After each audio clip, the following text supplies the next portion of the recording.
저는 신화 연구가 인 김원익이라고 합니다. 원래 독일 문학을 했어요. 근데 이제 학위를 한 이후에 신화에 거의 뭐 빠져 살다가 보니까 신화를 좀 체계적으로 연구를 해야 되겠다 해서 한 3년 전에 사단법인 세계신화연구소를 만들어서 여러 가지 뭐 활동을 하고 있습니다. 신화가 과연 뭘까요? 신화에 대한 여러 가지 이론들이 있죠. 근데 세계적인 신화학자 조지프 캠벨이 있습니다. 조지프 캠벨은요, 신화를 알에서 갓 깨어난 햇병아리 행동으로 설명을 하고 있어요. 굉장히 쉽게 설명을 하고 있는데요. 알에서 갓 깨어난 햇병아리에게 나무로 만든 매 모형을 보여주었답니다. 그랬더니 은신처를 찾아서 쏜살같이 숨어들었다는 거예요. 근데 그 다음에 이제 이 햇병아리들에게 나무로 만든 참새의 모형을 보여주었답니다. 그랬더니 미동도 하지 않았다는 거예요. 그러면서 이제 조지프 캠벨이 설명을 하죠. 알에서 갓 깨어나서 어미 닭으로부터 아무런 것도 배운 적이 없죠. 그런 그 햇병아리가 나무로 만든 매의 모형을 보고 보인 행동은 바로 뭐냐? 햇병아리의 집단 무의식이라고 설명을 합니다. 이 집단 무의식이라는 개념이 좀 심리학적인 용어인데 굉장히 복잡한 개념이죠. 그러면서 이제 바로 뒤이어서 신화에 대해서 설명을 하죠. 신화가 바로 인류의 집단 무의식이다. 그러니까 집단 무의식이라는 것은 아마 인류의 정신적 DNA라고 아마 풀이를 해도 괜찮을 것 같아요. 그래서 오늘은 인류의 정신적 DNA로서의 신화가, 특히 그리스 신화가 우리 생활 곳곳에 얼마나 깊게 배어 있는지 하는 것을 상표와 로고를 통해서 한번 살펴보려고 해요. 자, 신화가 왜 어렵습니까? 신화가 어렵다고 얘기를 하죠. 재미는 있어도 이름 때문에 어렵습니다. 근데 그리스 신화는요, 한 신에 대해서 세 가지 이름이 있어요. 왜 그러냐면은 그리스 신화가 로마로 받아들여지면서 이름만 달라졌거든요. 그 다음에 이제 로마식 그 표기에서 영어식 표기가 나와요. 그러니까 이제 그리스 신화를 보면 그리스식이 있고요. 그 다음에 로마식이 있고 영어식이 있습니다. 그래서 굉장히 이제 복잡하죠. 가령 예를 들면 여러분들 제우스 아시죠? 제우스는 그리스 시대에는 제우스라고 하겠지만 로마로 건너가면서 유피테르라고 합니다. 그리고 이제 유피테르는요, 영어권에서는 유피테르라고 하지 않고요, 주피터라고 발음을 하거든요. 그러니까 그럼 뭐가 달라졌느냐? 이름만 달라진 거예요. 이제 로마가 BC 753년에 건국이 됐거든요. 선생님들이 잘 아시는 로물루스가 일대 왕이었었죠. 그런데 그러고 보니까 이 나라를 건국하는데 너무나 신경을 쓰다 보니까 문화적으로는 처음에는 초기에는 별 보잘게 없었습니다. 그러나 신들은 있었겠죠. 최고의 신이 있었고요. 최고의 신의 아내도 있었고 다 신의 체계가 있었습니다. 근데 그 행적이나 이런 것들이 굉장히 정말 빈약하지요. 근데 이제 이웃 나라인 그리스를 보니까 얼마나 많은 이야기들이 있습니까? 그래서 그것을 이름만 바꿔서요. 이름만 바꿔서 가령 예를 들면 그리스 신화의 최고의 신이 제우스 아닙니까? 신들의 왕이 로마 시대의 최고의 신이 유피테르였거든요. 그대로 갖다가 쓴 거예요. 그리고 약간 그걸 갖다가 이제 좀 풍부하게 예를 들면 이야기에 비약이 있다거나 이런 부분이 있으면 약간 고쳤겠죠. 자, 그래서 이름만 이제 다르게 부르게 됐고요. 물론 로마의 고유한 그런 신들도 있어요. 근데 몇 안 됩니다. 그런 어떤 스토리는 몇 안 되죠. 그게 만약에 이제 그걸 출연한다 그러면 한 2, 3% 정도밖에 되지 않기 때문에 그리스 신화라고 해도 상관이 없습니다. 그러니까 그리스 신화인데 그리스 로마 신화라고 얘기하죠. 사실은 그 원리는 어디냐? 그리스 신화다. 그 다음에 이제 영어권은 로마의 영향을 많이 받았죠. 그러다 보니까 로마식으로 이제 불러야 되는데 얘네들이 이름이 어려우니까 약간 이름을 쉽게 불렀어요. 그렇죠? 그 다음에 아니면 발음을 자기식으로 이제 발음을 한 거죠. 그게 바로 이제 제우스이고요. 유피테르이고 주피터입니다. 그러니까 여러분들 벌핀치는 영어권의 신화학자 아닙니까? 그래서 벌핀치의 그리스 로마 신화를 한번 보시면은요, 이 세 가지 이름이 한꺼번에 계속해서 이렇게 번갈아 가면서 나오죠. 그래서 더 이제 헷갈리는 거예요. 제우스와 유피테르와 주피터, 이거 도대체 어떻게 들어온 것인지. 자, 가령 또 예를 들면 헤라 같은 경우는요, 유노라고 했고, 로마식으로는 주노가 됩니다. 포세이돈을 보시면은 넵투누스, 로마식 이름의 우스들이 많이 있었죠. 뭐 선생님들 아실 거예요. 폼페이우스, 뭐 안토니우스. 근데 이제 이 신들 이름에도 우스들이 있어요. 그런데 이제 이게 너무나 길다 보니까 얘네들도 힘들었던 모양이에요. 이걸 이제 줄여서 넵튠이라고 했고요. 그 다음에 이제 데메테르도 보시면 곡물의 여신인데 이따가 이제 말씀드리겠습니다만은 로마식으로는 케레스라고 했어요. 근데 영어는 발음만 달라졌죠. 세레스. 스펠링은 똑같습니다. 예를 들면 헤르메스 같은 경우는 메르쿠리우스, 머큐리라고 했고요. 여기 보면 메르쿠리우스인데 우스가 이 부분이 사라지면서 머큐리가 됐고요. 그 다음에 아폴론이 가장 적게 달라졌는데 로마에서 아폴로라고 했고요. 영어에서 아폴로라고 했죠. 그 다음에 이제 아프로디테 아실 거예요. 아프로디테 같은 경우는 로마에서는 베누스라고 했어요. 이거 보시면 아시겠지만 베누스 아닙니까? 독일어식 발음이에요. 베누스. 그러다가 이제 이게 영어권에서는 비너스라고 하는 거죠. 자, 아르테미스는 디아나, 다이아나하고 다이애나라고 했었죠. 자, 그 다음에 아레스 같은 경우 전쟁의 신인데 이따가 이제 뭐 이렇게 자세하게 설명할 때가 있을 거예요. 마르스입니다. 마르스. 독일어식 발음에 마르스. 그 다음에 이건 마즈. 발음이 약간 달라졌죠. 디오니소스. 포도주의 신이죠. 술의 신이라고 이제 합니다만은 바쿠스죠. 우스가 있잖아요. 여기도 바쿠스, 바쿠스가 됐는데요. 영어권에서는 발음만 달라졌어요. 바커스가 됐죠. 또 하나 에로스를 보십시오. 에로스는 쿠피도. 로마에서는 쿠피도라고 했어요. 그 다음에 또 하나 이름이 있었어요. 아모르. 영화 아모르도 있었죠. 원래 사랑이라는 의미이기 때문에. 자, 그 다음에 쿠피도의 끄트머리가 약간 달라지면서 영어권에서는 큐피드라고 했어요. 혹은 이제 좀 강하게 발음을 하면 큐피트가 되겠죠. 그렇죠? 자, 그 다음에 이제 에오스. 에오스를 보시면 새벽의 여신인데요. 아우로라. 이 로마식은 아우로라예요. 근데 영어권에서는 오로라고 했다. 오로라. 그래서 한 신에 대해서 세 가지 이름이 있기 때문에 굉장히 힘들다. 이름 자체가 또 어려운데 또 한 신에 대해서 세 가지 이름이 있죠. 그래서 일단 요 세 가지 이름이 있는 이것을 기억을 하시고요. 중요한 신들을 좀 정리를 하시고 이제 그리스 신화를 공부를 하시면 좀 더 쉽게 접근을 할 수 있을 겁니다. 자, 그러면 이제 구체적으로 우리가 올림포스라는 말을 들어보셨을 거예요. 올림포스. 그래서 올림포스는요, 그리스 2000m가 넘는 산이 굉장히 많습니다. 제가 뭐 해마다 작년하고 올해만 이제 안 갔습니다만은 해마다 이제 그리스에 가죠. 우리 선생님들 모시고 그리스에 가고 그러는데 이 산은 아직 올라가 보지는 못했습니다만은 산들이 굉장히 많아요. 우리나라처럼 산들이 굉장히 많죠. 2000m 이상 되는 산들이 굉장히 많은데 그 중에서 가장 높은 산이 올림포스 산입니다. 올림포스예요, 원래 올림포스. 근데 영어권에서는요, 이걸 올림푸스라고 했어요. 그래서 원래 그리스식 이름에 오가 있으면 영어권에서는 우가 됩니다. 그래서 올림푸스가 되는데요. 2918m죠. 근데 왜 이 산이 유명하냐? 가장 높은 산이기 때문에 유명하기도 합니다만은 제우스가요, 그리스 신화를 보면 티탄 신족과 싸울 때 산성이 필요했겠죠. 그렇죠? 예, 그래서 예를 들면 뭐 서울에 보면 남한산성도 있고 북한산성도 있죠. 그래서 싸우려면 어떤 진지가 필요했을 텐데 요 올림포스 산 정상의 진지를 쌓고요. 티탄 신족과 싸우게 됩니다. 그래서 유명하죠. 그래서 나중에 이 제우스가 티탄 신족을 물리친 이후에 자기 신족 이름을 티탄 신족과 대비되게 올림포스 신족이라고 했어요. 그렇죠? 그래서 이제 유명하거든요. 자, 그래서 이제 상표 이름에 올림푸스 영어권 이름인 올림푸스 이름이 꽤 있는데 그 중에 하나가 바로 요 올림푸스입니다. 그렇죠? 사진기. 근데 뭐 스마트폰이 유행하다 보니까 이제 사양길에 접어들게 됐고요. 일본으로 뭐 철수했겠죠. 지금 뭐 철수한다고 합니다만은 그래서 바로 이 올림푸스가 온 겁니다. 자, 그리고 또 올림푸스 신족을 보면은요, 이게 이제 티탄 신족 제우스의 아버지와 엄마거든요. 벌써 도표가 나오니까 힘들어지실 거예요. 제우스 6남매가 있고요. 근데 제우스가 자기 자식들을 낳아가지고 각 분야를 맡기죠. 요게 올림푸스 신족입니다. 그렇죠? 가게도.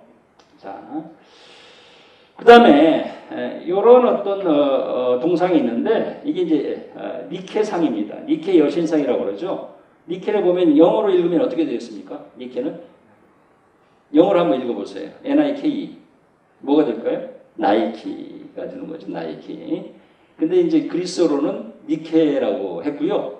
지금은 니끼라고 그래요. 니키. 그래서 현대 그리스어에서는 애가 2로 됩니다. 데살로니키 이렇게 되죠. 데살로니키. 자, 그래서 니케는 승리의 여신인데 날개가 달렸어요. 이렇게. 그리고 뭐 양쪽에 날개가 있고요. 머리도 있었겠죠. 근데 발굴되는 과정에서 이게 이제 소실된 상황에서 이제 발굴이 된 거고요. 그래서 누가 이제 뭐 운동 경기라든지 어디에서 승리하고 그러면 뭐 월계관을 씌워준다거나 그래서 왜 날개가 달렸을까? 그런 것이 많았겠죠. 그러니까 굉장히 바빴을 거예요. 이 승리의 여신은요. 그래서 아마 날개가 달려 있지 않았을까. 그래서 여기저기서 이 승리의 여신상이 발굴이 되는데 가장 유명한 게 사모트라케라는 섬. 에게해에 수많은 섬이 있는데 사모트라케라는 섬이 있습니다. 거기서 이제 발굴이 된 거거든요. 이게 굉장히 이제 유명하죠. 왜 그러냐면은 대리석을 마치 옷감처럼 주물렀죠. 그래서 마치 이것도 살아 움직이는 것처럼 바람길에 막 흔들리는 것처럼 보이잖아요. 그래서 굉장히 예술성이 있는 그런 작품이다라고 얘기를 하죠. 그 수많은 그 니케상 중에서 자 그런데 이제 선생님들 요걸 한번 보십시오. 이 날개를 보면 날개를 형상화한 것이 요겁니다. 그렇죠? 자 그래서 여기서 나이키가 나온 것이고요. 자, 그 다음에 니케의 엄마가 있어요. 니케의 엄마. 근데 니케의 엄마가 있는데 그 엄마는 제우스가 티탄 신조가 싸울 때에 제우스 편을 들어주었습니다. 제우스가 사촌지간인데요. 근데 이 여신은 강의 여신이에요. 강의 여신. 그러니까 강의 여신이 뭐 굉장히 많았겠죠. 강에 다 뭐 여신의 지위를 부여했고요. 아니면 남신의 지위를 이제 부여했기 때문에. 근데 이 강은 아주 특별한 강입니다. 그리스 신화에서 죽은 홀령이 지하세계에 가기 위해서는 이 강을 꼭 건너야 됩니다. 그렇죠? 그래서 이 강을 건너야 그야말로 건너야만 지하세계에 들어갈 수 있지요. 무슨 강일까요? 자, 우리나라의 어떤 민속 신화에도요. 누가 죽으면 무슨 강을 건넜다라고 얘기합니까? 무슨 강을 건넜다라고 얘기하죠? 무슨 강입니까? 요단강이라고 이렇게 얘기를 하시죠. 요단강은 우리나라 강입니까? 아니죠. 우리가 이제 교회를 너무나 열심히 다니시니까 그 성경에 나오는 요단강 얘기를 하시는데 저희 어머님 돌아가셨을 때도 찬송가를 불렀죠. 만나리 만나리 요단강 건너서 만나리. 그래서 제가 어디 가서 특강하고 그러면서 이제 그 강은 뭘까요? 그러면 대부분 다 요단강 이렇게 얘기하십니다. 요단강은 아니겠죠, 그렇죠? 우리는 이제 뭐 불교에서는 삼도천이라고 얘기를 하고요. 그다음에 우리나라에서는 민간 사이에서는 뭐라고 그랬었습니까? 황천강이라고 그랬었죠. 황천강 건넜다라고 하잖아요. 근데 그 세계 각국의 신화를 보면은요, 그 강을 건너야 지하세계로 가는 강이 있어요. 강이 있는데 그리스 신화에도 그 강이 있다. 그래서 이승 쪽에 뱃사공이 있었겠죠. 그래서 홀령이 오면 뱃사공이 강을 건너야 되니까 배에 태워서 건네줍니다. 그냥 건네주는 게 아니에요. 노잣돈을 받고요. 그 다음에 강 그 저승 쪽에 기슭에 뭐가 있었느냐. 머리가 셋 달린 괴물, 개가 있었어요. 그리스 신화를 보면 케르베로스라는, 그렇죠? 그랬는데 무슨 강일까요? 제가 오늘 책을 3권 가져왔는데 무슨 강일까요? 스틱스 강입니다. 스틱스 강이에요. 네. 그래서 제가 아재 개그입니다만은 이름이 어렵다 보니까 수단 방법을 가리지 않고 외워야 된다. 그래서 우리가 저승 가려면 얼마나 힘들겠어요. 그렇죠? 그러니까 스틱을 짚고 가야 된다 해서 거기다 S만 넣어주면 된다 해서 스틱스 강이다. 물론 이제 스페링은 좀 다릅니다만은 자 엄마가 스틱스 강이었어요. 그렇죠? 그러니까 제우스가 힘에 붙이니까요. 사촌들을 찾아가가지고 좀 도와달라고 하니까 요 스틱스 강이에요. 자기 딸내미인 승리의 여신 니케를 데리고 그 제우스 편에 가담을 하거든요. 그래서 제우스가 굉장한 힘을 얻게 됩니다. 자, 그래서 보시면은요, 현대 자동차의 SUV 신차명을 작년에 이 스틱스로 하려고 지금 생각하고 있다라는 기사가 나왔더라고요. 그래서 제가 그때부터 여러 곳에 이제 강연을 다니면서 이건 안 된다, 그렇죠? 지하 세계를 흐르는 강인데 죽음의 냄새가 난다. 그래서 신문이 있으면 이건 말려야 된다. 굉장히 말렸죠. 여기도 보시면 이게 신문에 난 기사거든요.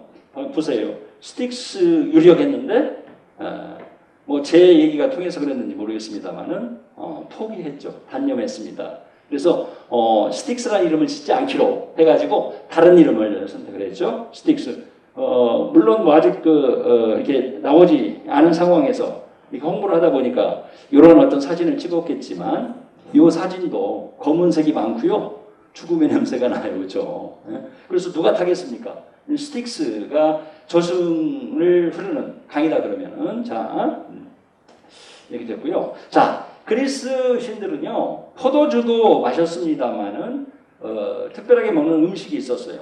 그래서 그게 레시피가 어떻게 됐는지는 몰라요. 그래서 신들이 먹는 음식을 암브로시아라고 했거든요. 물론 여기를 보면 음료수를 이런 이름을 붙인 것은 약간 뭐 뭔가 이렇게 뭐랄까요 맞지는 않지요.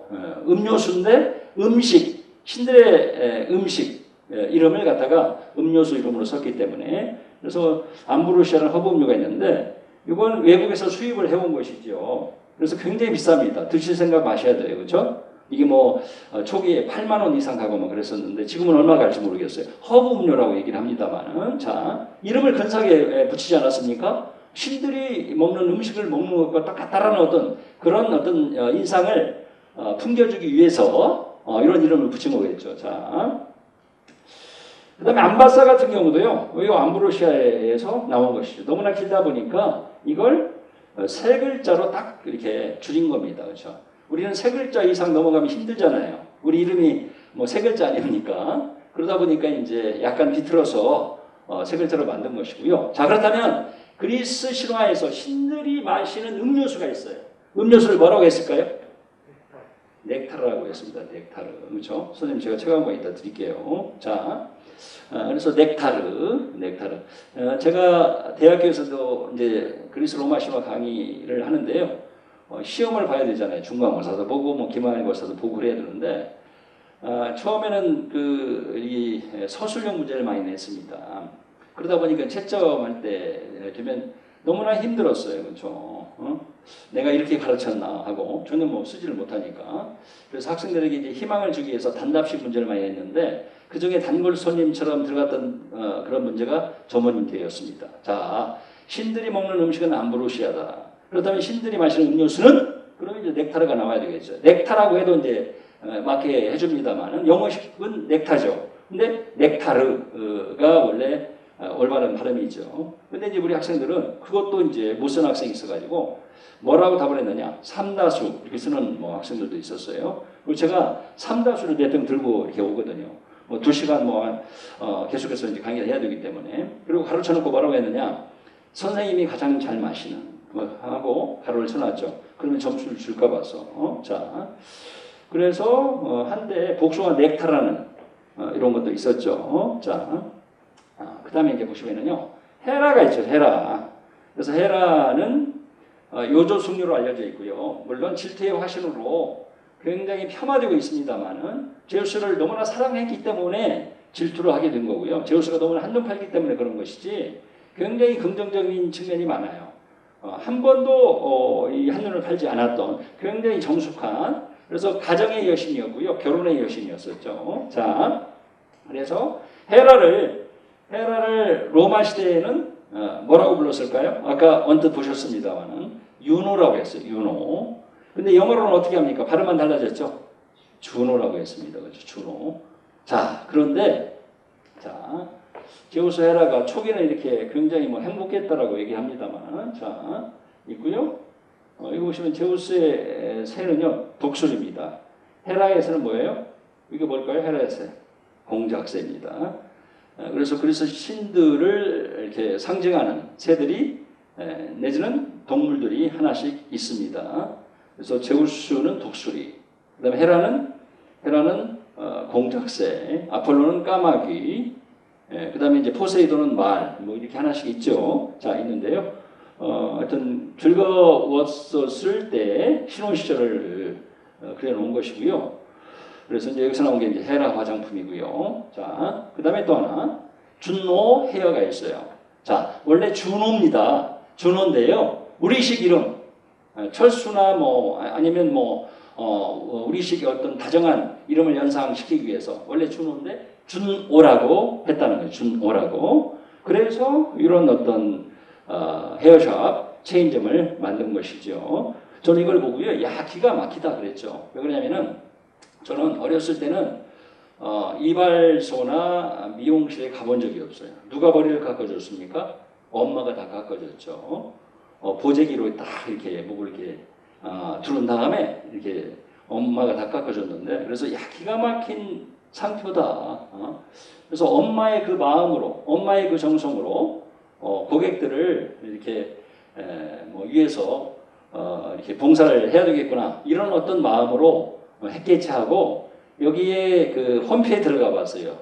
준호 헤어샵에. 그랬는데 엉터리 스토리텔링을 만들어 놨죠. 이거 보세요. 준호는 자 이건 뭐 그래도 이해할 수 있어요. 우리 식으로 이렇게 했구나. 원래 준호인데 그리스 신화 속 제우스 신의 부인인 헤라 여신의 말도 길어요 너무나 로마 신화식 표기로 말도 안 돼요. 이것도 틀렸어요. 로마 신화식 표현이 아닙니다. 영어식 표현이죠. 그렇죠? 로마식 표현은요 윤호입니다. 그리고 다른 말도 없어요. 여기 보시면 준호에는 최고의 여신 준호의 자신감과 자부심으로 최고의 아름다움을 추구합니다. 저한테 전화했으면 제가 정말 아까 엄마 얘기하면서 멋있는 멋들어진 그런 스토리텔링을 만들어줬을 텐데, 그렇죠? 몇 년 전부터 제가 이렇게 뭐 이렇게 러브콜을 보냈는데도 저한테 전화가 안 옵니다. 그렇죠? 자, 준호 헤어샵이 있고요. 그 다음에 아폴론이 있어요. 자, 아폴론은 어떤 신이었습니까? 어떤 부분을 담당을 했죠? 아폴론이 태양을 담당했습니다. 태양. 자, 그래서 이제 아폴론은요, 로마 시대에는 아폴로라고 했고요. 아폴로. 그 다음에 영어식으로도 아폴로예요. 가장 적게 달라졌어요. 이름 자체가. 예를 들면 우리가 제우스 같은 경우는 완전히 달라졌죠. 유피테르, 주피터 이렇게 달라졌잖아요. 근데 이 아폴로는 N자만 하나 빠졌어요. 그렇죠? 그래서 아폴론이었는데 아폴로가 된 거예요. 그렇죠? 태양신이었습니다. 근데 이제 고대 그리스인들은 어떻게 생각했냐면요. 아폴론 자체가 태양이라고 생각하지 않고 태양 마차를 돌고 하늘을 왔다 갔다 한다고 생각을 했었어요. 그렇죠? 하늘길을 달리고 있다. 그리고 사두 마차를 끌고요. 태양을 뒤에다가 싣고 마차에 그리고 다닌다고 생각을 했죠. 그래서 굉장히 밝습니다. 사두 마차예요. 말이 네 마리고요.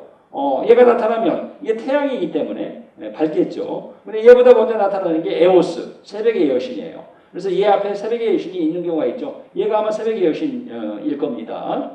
그래서 새벽의 여신이 먼저 등장하고요. 그 다음에 얘가 나타나죠. 근데 이 아폴로는요. 태양신이기도 합니다만 태양이 밝죠. 밝아서 이성의 신이기도 합니다. 어둡지 않잖아요. 그렇죠? 감성이 아닌 이성의 신이에요. 자, 이성의 밝은 빛이라는 말 들어보셨을 거예요, 아마. 그런 표현 들어보셨죠? 이성의 신이기도 합니다. 그 다음에 의술의 신이기도 했어요. 그렇죠? 우리가 왜 의술에서 이성이 필요합니까? 수술할 때 감정이 흔들리면 안 되잖아요. 그래서 또 의술의 신이기도 했고요. 그 다음에 궁술의 신이기도 했어요. 그러니까 활과 화살의 신이기도 했죠. 그 다음에 예언의 신이기도 했어요. 이성이 뭐랄까요? 발전하면 발전할수록 이성의 어떤 깊이가 깊으면 깊을수록 미래를 투시할 수 있었겠죠. 그러다 보니까 예언의 신이기도 했습니다. 그래서 출발점은 어디냐? 출발점. 이 아폴론이 담당했던 분야를 생각하실 때 출발점은 태양에서 생각하세요. 태양의 신, 이성의 신, 그 다음에 의술의 신, 그 다음에 궁술의 신, 그 다음에 예언의 신이었다는 얘기죠. 만능의 뭐 황태자라고 얘기를 하죠. 제우스가 가장 사랑했던 뭐 아들이기도 하고요. 자, 그래서 이제 이렇게 그림이 그려져 있고요. 뒤에 마차가 있었는데 거기에 이제 태양이 실려 있었겠죠. 그래서 이제 뭐 이 미국의 우주선 아폴론 11호가 있었고요. 달에 최초로 상륙한. 자, 이때가 제가 뭐 6살인가 7살이요? 아닌가요? 좀 더 나이가 들었었나? 하여튼 그래서 착륙할 때만 우리가 달을 막 쳐다보고 상상을 했죠. 지금쯤 뭐 상륙했을 것이다. 라디오 방송 들으면서 그때는 뭐 TV도 거의 없었기 때문에 저 그랬었는데 그 다음에 이제 아폴로 보온병이 있죠. 기가 막히죠. 이게 지금까지도 굉장히 잘 팔리고요. 잘 팔리니까 보냉병도 생겼는데 보냉병보다는 보온병이 굉장히 뭐랄까요? 우리한테 호소력을 갖고 있죠. 왜? 태양이기 때문에.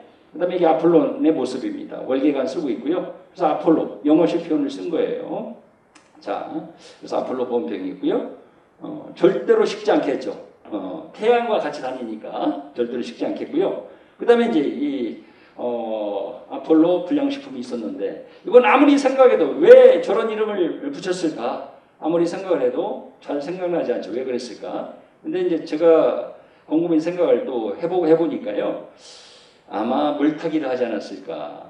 그 당시에 아폴로 11호 하다 보니까 굉장히 유행했을 거예요. 그러다 보니까 이 이름도 아폴로로 붙이면 잘 팔리겠지 이렇게 생각하고 아마 이름을 붙이지 않았었을까. 저도 먹은 기억이 있습니다. 그죠? 맛있게 달짝지근하고 굉장히 맛있죠. 자, 그 다음에 아폴로 눈병 들여보셨는지 모르겠어요. 환경 문제로 해서 눈병도 여러 종류가 있습니다만 우리가 어렸을 때는 거의 다 아폴로 눈병이었어요. 그죠? 자, 그래서 이제 이 아폴로 씨는요 병을 주기도 하고요. 의술의 신인데 병을 주기도 하고 병을 치료해 주기도 합니다. 물론 나중에 그 분야를 자기 아들한테 넘겨줍니다. 자기 아들이 이제 아폴론의 아들이 아스클레피오스였어요. 아스클레피오스에게 넘겨주거든요. 의술 분야를. 자, 그렇다고 해서 완전히 손을 뗀 건 아니에요. 자, 그 다음에 바커스가 있죠. 영어로 쓰다 보니까 이제 바커스가 됐죠. 원래 디오니소스고요. 디오니소스 그리스식 이름이고요. 바커스가 된 거예요. 뭐 술 많이 먹으니까 이 배가 나왔고 루벤스가 그린 그림입니다. 루벤스의 그림의 3분의 1은요 그리스 신화에 관한 것이고 3분의 1은 성서에 관한 거예요. 그다음에 이제 3분의 1은 뭐 역사라든지 아니면 풍경이라든지 이걸 그린 것이거든요. 그래서 루벤스 그림을 잘 이해하기 위해서는 신화를 알아야 되겠고 또 성서를 잘 알아야 됩니다. 그렇죠? 우리가 서양 문화의 양대축을 헬레니즘과 헤브라이즘이라고 그러잖아요. 헬레니즘이 그리스 로마 문명이고요. 헤브라이즘이 기독교 문명 아닙니까? 그걸 여실히 보여주는 게 바로 루벤스의 그림인데요. 굉장히 이제 신화적인 그림이 많아요. 자, 이게 있고요. 그 다음에 청년 마커스, 까라바조라는 유명한 화가가 그린 그림이죠. 포도농 굴로 이렇게 관을 만들어 쓰고 있고요. 술잔이네요. 자, 그다음에 이제 술을 많이 마시면 이렇게 이제 되겠죠. 자, 병든 청년 바커스다. 이게 뭐 자기 자화상이라고 뭐 얘기를 뭐 하기도 합니다만은 자 이렇게 되어 있고요. 여기서 나온 게 이제 피로백제 바카스입니다. 약간은 뭐 뭔가 일치가 되지는 않습니다. 그렇죠? 포도주의 신이자 술의 신인데 뭐 이건 이제 청량음료 아닙니까? 자, 피로백제고요. 그 다음에 이제 생맥주 체인점이 있어요. 초기에는 굉장히 많았는데 원래 디오니소스죠. 디오니소스 여기 오스인데 OS를 빼버리고요. 디오니스. 왜? 디오니소스 하면 또 길기 때문에 줄인 겁니다. 그렇죠? 자, 그래서 여기 보시면은 뭐 이렇게 마치 원래 디오니스였던 것처럼 이렇게 해서 막 설명을 하고 있죠. 근데 원래 디오니소스입니다. 디오니소스. 여기 보시면 디오니소스라고 되어 있죠. 여기 디오니소스 이렇게 되어 있습니다. 자, 이것도 있고요. 제가 이건 어디 가서 찍은 거예요. 그렇죠? 디오니스라고. 자, 지금은 거의 없어요. 그 다음에 이제 여기 보면 마즈라는 초콜릿이 있죠. 마즈는요. 무엇에 어떤 신에 대한 영어식 이름일까요? 마즈는 어떤 신? 전쟁의 신입니다. 그렇죠? 전쟁의 신이요. 그리스 신화에서는 아레스라고 했어요. 아레스. 로마에서는 그대로 읽어요. 독일어처럼 마르스. 자, 이게 자음만 나오면 을을 붙여서 읽습니다. 그래서 마르스 이렇게. 그래서 로마에서는 마르스라고 했고요. 영어식 발음은 마즈가 되겠죠. 마즈. 자, 마즈. 자, 뭐 여러분들 그래서 화성은 남성을 대표하는 그런 별로 알려져 있죠. 그렇죠? 그에 비해서 금성은 여성을 대변하는 그런 별로 알려져 있죠. 자, 그래서 우리가 금성을 영어식 이름으로 뭐라고 합니까? 다 행성 이름을 지녔는데 내지는 그리스 신화의 신들 이름을 지녔는데 금성은 뭐라고 했습니까? 금성? 비너스라고 합니다. 비너스가 뭐였죠? 미의 여신 아니었습니까? 그래서 여러분들 이런 책을 보셨는지 모르겠어요. 화성에서 온 남자, 금성에서 온 여자, 그렇죠? 그래서 그 책을 보면은요, 아주 오래전에, 그러니까 수천 년 전에는 남자들이 화성에서 모여 살았대요. 여자들 없이 혼자서 지네들끼리만, 남자들끼리만 모여서요. 여자들은 금성에서 모여서 살았답니다. 근데 망원경으로 천체를 관측하다가요, 눈이 맞은 게 아니라 망원경이 맞았대요. 그렇죠? 그래서 이제 따로따로 살지 말고 같이 살자 했는데, 이제 문제는 어디 가서 살 것인가? 예를 들면 금성에 있는 여자들이 다 화성에 가서 살 것인지, 아니면은 화성에 있는 남자들이 다 금성에 가서 살 것인지, 그걸 두고 논란이 벌어진 거예요. 근데 아무리 뭐 논의를 해도 그건 안 되겠다는 거예요. 그렇죠? 한쪽 그 행성을 버리고 다른 쪽 행성으로 가는 것은 옳지 않다, 공평치 않다, 공정하지 않다, 이런 어떤 결론을 내고요. 그러면 제3의 장소로 가자 해가지고 찾은 것이 지구라는 거예요. 그렇죠? 그래서 지구에서 또 수천 년을 살다 보니까 이 남자 여자들이요, 자기들의 고향을 잊어먹고 자기들이 원래부터 이 지구에서 살아온 것처럼 생각을 하고요, 자기들의 근본을 잊어먹고 서로 싸우기 시작했다는 거예요. 싸울 때마다 자기 근본을 생각하라. 서로 다르다라는 것을 생각을 하면 싸우지 않을 텐데, 왜? 남자들은 화성 출신이고 여자들은 금성 출신이라는 거예요. 그렇죠? 그러면서 이제 또 설명을 하죠. 재미나게. 뭐냐면은, 그래서 성격이 다른데, 남자들은 뭐였냐면은, 옛날부터 먹이 추적자였다는 거예요. 먹이 추적자. 그래서 이 동물들 사냥감이 어디 있나 해가지고 멀리 볼 줄 알았대요. 그렇죠? 왜냐면 그걸 잡아가지고 가족들한테 갖다 줘야 되니까. 그러니까 지도도 잘 읽을 줄 알았고요. 멀리 볼 수 있는 그런 시각이 있었다는 거예요. 근데 여자들은요, 그게 아니라 둥지 수호자였대요. 그래서 남자들이 사냥감을 잡아오고 그러면요, 그걸 요리를 해가지고 주변에 있는 가족들한테 이렇게 나눠줬다는 거예요. 그렇죠? 그래서 멀리 볼 수가 없었다는 것이죠. 그렇게 본질적으로 다르다. 그게 서로 뭐 열등하고 그다음에 더 우월하고 이런 문제가 아니라는 거예요. 그렇죠? 그래서 그걸 인정을 하면 될 텐데 인정하지 않는다. 그래서 싸움이 일어난다라는 거예요. 그렇죠? 왜 그것도 모르냐 해가지고 운전할 때 지도 좀 봐달라고 그러면 제가 이제 운전할 때 보면 도대체가 모르겠다는 거예요. 그래서 자세히 살펴보면 거꾸로 보니까 뭐 이렇게 지도를 이렇게 확실하게 볼 수 없는 것이죠. 근데 원래 그랬다는 거, 원래. 그래서 이제 그것과 비슷한 책이 남의 말을 듣지 않는 남자, 그 다음에 지도를 보지 못하는 여자, 이런 책도 있는데요. 그게 바로 이제 그런 종류의 책이고요. 서로 인정하라, 다름을 인정하라는 거예요. 자, 그런 건데, 자, 여기 이제 이게 화성이라는 뜻인데, 그래서 전쟁에 실은 힘이 세지요. 그래서 이제 에너지바로서의 그런 어떤 의미를 살려주기 위해서 마즈라는 이름을 붙였겠죠. 자, 그 다음에 포세이돈과 그의 아내 암피트리테입니다. 이제 포세이돈이 거느리고 있었던 바다의 뭐 괴물들이고요. 그 위를 타고 있죠. 근데 포세이돈의 상징물은 뭐냐? 바로 동물은 말입니다만은 상징물은 삼지창이에요. 삼지창. 이지창이 아니라 삼지창. 세 갈래죠. 자, 근데 이것을 기본으로 해서 만든 것이 마세라티라는 자동차의 로고입니다. 이게 이제 포세이돈의 삼지창이죠. 자, 있고요. 그 다음에 우리나라의 아파트 이름이 굉장히 많은데 신화를 가지고 신들의 이름을 가지고 만든 이런 이름이나 로고가 있죠. 그 중에 하나가 포세이돈이고요. 또 하나가 하이페리온입니다. 하이페리온은 이제 히페리온이라고 그러는데 히페리온 영어로 읽다 보니까 하이페리온이 됐죠. 자, 포세이돈이 바로 바다의 신 아닙니까? 그래서 해운대에 가면 또 많더라고요. 이게 바로 해운대에 있는 포세이돈 아파트입니다. 자, 그래서 이제 우리가 그리스 신화를 중심으로 한 북유럽 신화도 마찬가지입니다만은 그 이름들을 가지고 뭐 로고나 상표를 만드는 그런 사업을 하면 굉장히 재밌을 거예요. 제가 어디 가서 이런 강연을 하면서 이렇게 많은 얘기를 이렇게 드리면 강의를 듣는 분 중에 그 사업을 하신 분이 간혹가다 있습니다. 그런 분들이요, 이제 그 강의 끝나고 그러면은 곧 전화하겠다고, 우리 같이 한번 해보자고 이렇게 이제 얘기를 하죠. 근데 전화는 안 옵니다. 그렇죠? 네. 자, 바쁘시겠죠. 그 다음에 데메테르는 곡물의 여신이에요. 이 세상의 곡물을 다 담당했던 데메테르라고 합니다. 그러다 보니까 대지의 여신이라고 하기도 해요. 그리스 신화에서 대지의 여신은요, 가이아거든요. 가이아가 이 대지, 우리가 땅을 밟고 있는 이 지구가 가이아인데요. 근데 이제 가이아가 모든 그런 권한을 데메테르에게 넘겨줬다. 그래서 데메테르를 뭐 선생님들 한번 읽어보시면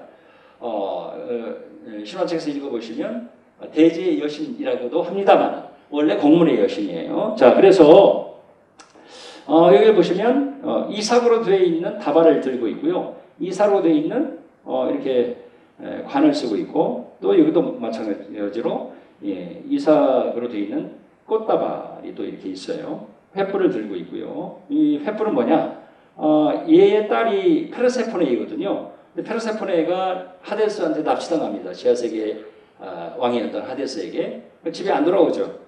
그러니까 딸을 찾아 막 헤매느라고 밤에도 잠을 자지 않고 횃불을 들고 딸을 찾아 헤맸거든요. 그래서 데메테르의 상징물은 이런 이삭이기도 합니다만은 또 횃불이기도 합니다. 자, 그런데 데메테르 여신의 로마식 이름도 스펠링은 똑같아요. 케레스인데 영어로 하면 세레스죠. 세레스에서 시리얼이 나온 거다. 곡물과 연관되어 있으니까 저게 뭐 식사 대용 아닙니까? 그래서 그 세레스에서 시리얼이 나온 것이다라는 거예요, 그렇죠? 그다음에 데메테르 향수죠. 곡물의 여신이니까 꼭 먹는 것이 아니어도 뭐 기름을 짠다든지 해가지고 그걸로 향수를 만들 수도 있었겠죠. 그러니까 향수와 데메테르는 굉장히 관련이 있다 보니까 이걸 이제 데메테르 향수, 이것도 명품에 속한다고 그러더라고요. 근데 이제 영어식으로 읽다 보니까 이걸 데메터라고 이제 뭐 발음하기도 합니다만은 사실은 데메터라고 하지 않죠. 원래는 데메테르. 그래서 마지막에 여기 보시면 마지막에 R이 있잖아요. 그래서 일단 을을 붙여서 데메테르가 되는 것이고요. 자, 이 비너스상을 보시면은요, 이 밀로의 비너스입니다만 밀로가 뭘까요? 밀로가 혹시 선생님들 아십니까? 밀로. 왜 밀로의 비너스라고 그랬을까요? 예? 발견된 섬입니다. 원래 멜로스예요. 원래 멜로스. 근데 지금은 밀로스라고 하고요. 영어로 읽다 보니까 S를 빼고 밀로라고 한 거예요. 그렇죠? 그래서 우리가 그리스의 조각품이다 그러면 대부분이 다 모조품이에요. 로마 시대에 만들어진. 근데 이것만은 어떤 농부가 밭을 갈다가 멜로스 섬에서 이렇게 밭을 갈다가 저걸 발굴을 했죠. 원래는 뭐 왼쪽 손도 있었고요. 거기에 사과를 들고 있었다라고 얘기를 하는데 여러 손을 거치면서 그게 없어진 것이죠. 그래서 여기 보시면 비너스인데 비너스는 영어식 이름이고요. 로마식 이름은 아까 뭐라고 그랬었습니까? 로마식 이름? 베누스. 그렇죠? 베누스죠?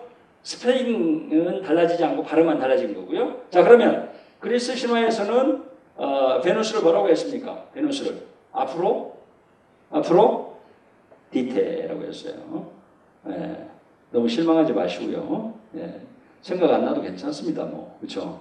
이름이 워낙 어렵다 보니까 전혀 실망도 안 하시고 뭐 전혀 아무렇지도 않은데 제가 괜히 또 말씀을 드린 것 같기도 하고. 자, 그래서 여기를 잘 보시면은요, 여기를 이렇게 잘 보시고요, 여기를 이렇게 보세요, 그렇죠? 그래서 요걸 가지고 이렇게 로고를 만든 것입니다, 그렇죠? 그러니까 뭐 저작권이 있을 수가 없다. 자기가 찍어서 한다 그러면은 저작권이 있을 수가 없죠. 자, 그 다음에 그러면 이 아프로디테, 비너스는 어떻게 태어났을까? 이 얘기가 굉장히 깁니다. 그렇죠? 그래서 그리스 신화를 보면은요, 자, 태초에 뭐가 있었느냐? 태초에 혼돈이 있었어요. 카오스. 이걸 카오스라고 얘기합니다. 성경에서도 보면 태초에 뭐가 있었어요? 혼돈이 있었다라고 그러잖아요. 거기서 뭔가 만들어지죠. 그러니까 성경에서는 중요한 게 하나님이 모든 걸 혼돈 속에서 만들어내는데요. 그리스 신화도 똑같이 시작을 합니다만은 저절로 만들어져요. 카오스가 혼돈이거든요. 거기서 뭐가 만들어졌느냐? 가이아가 만들어졌다. 왼쪽 오른쪽 그냥 지나가시고요. 가이아가 바로 우리가 땅을 밟고 있지 않습니까? 이 땅이에요. 대지. 자, 그래서 영어로 가이아는 지구라는 뜻입니다. 그렇죠? 그러니까 지구를 만들어냈어요. 단성생식으로. 카오스에서 만들어졌고요. 그 다음에 가이아가 그 다음에 혼자서 단성생식으로 뭘 만들었느냐? 우라노스를 만들어냈다. 우라노스는 하늘이라는 뜻입니다. 그리스어로. 그러니까 대지가 만들어지고요. 대지에 있었던 축축한 그 무엇, 뭐 습기라든지 뭐 이런 것들이요.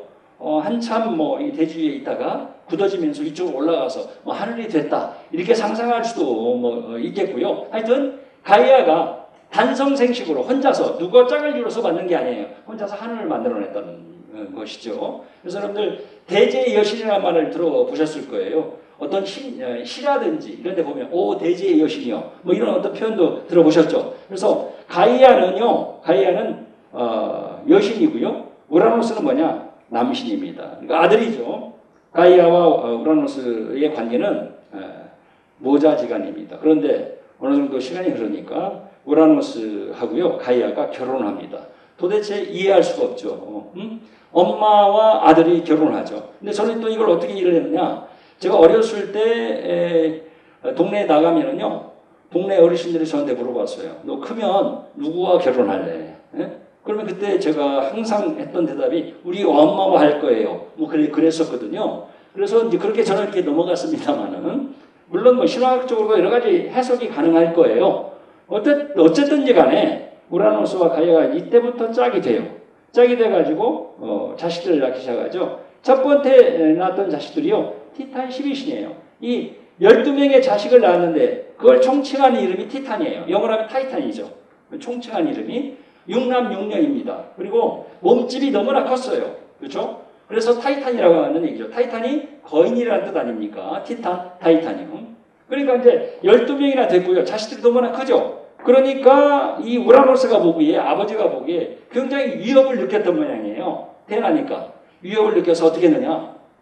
아니면 권력에 뭔가 위협을 느꼈든지 뭐 신체적으로 위협을 느꼈든지 아마 권력에 대한 위협을 느꼈을 거예요. 지네들이 힘을 합해서 나를 건재해서 밀어내면 어떻게 될까? 이렇게 아마 걱정을 했던 것 같아요. 그러니까 이 티탄 12신이 태어나자마자 어떻게 했느냐? 가이아의 몸속에 집어넣었대요. 그렇죠?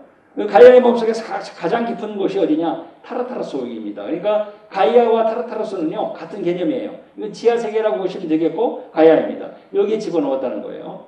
그러니까 이제 이 가이아가요 육체적으로도 굉장히 힘들었지만 정신적으로도 굉장히 힘들었겠죠. 왜 그러느냐? 생떼 같은 자식들이 태어나자마자 다시 들어가야 되는 그런 어떤 불행을 겪었으니까요. 그러나 그것을 말릴 수가 없었고요. 거기에 대해서 항의할 수가 없었다. 왜? 우라노스의 폭력이 무서워서. 자, 그런 다음에 또 가이아와 우라노스가요. 키클로페스라는 삼형제를 낳아요.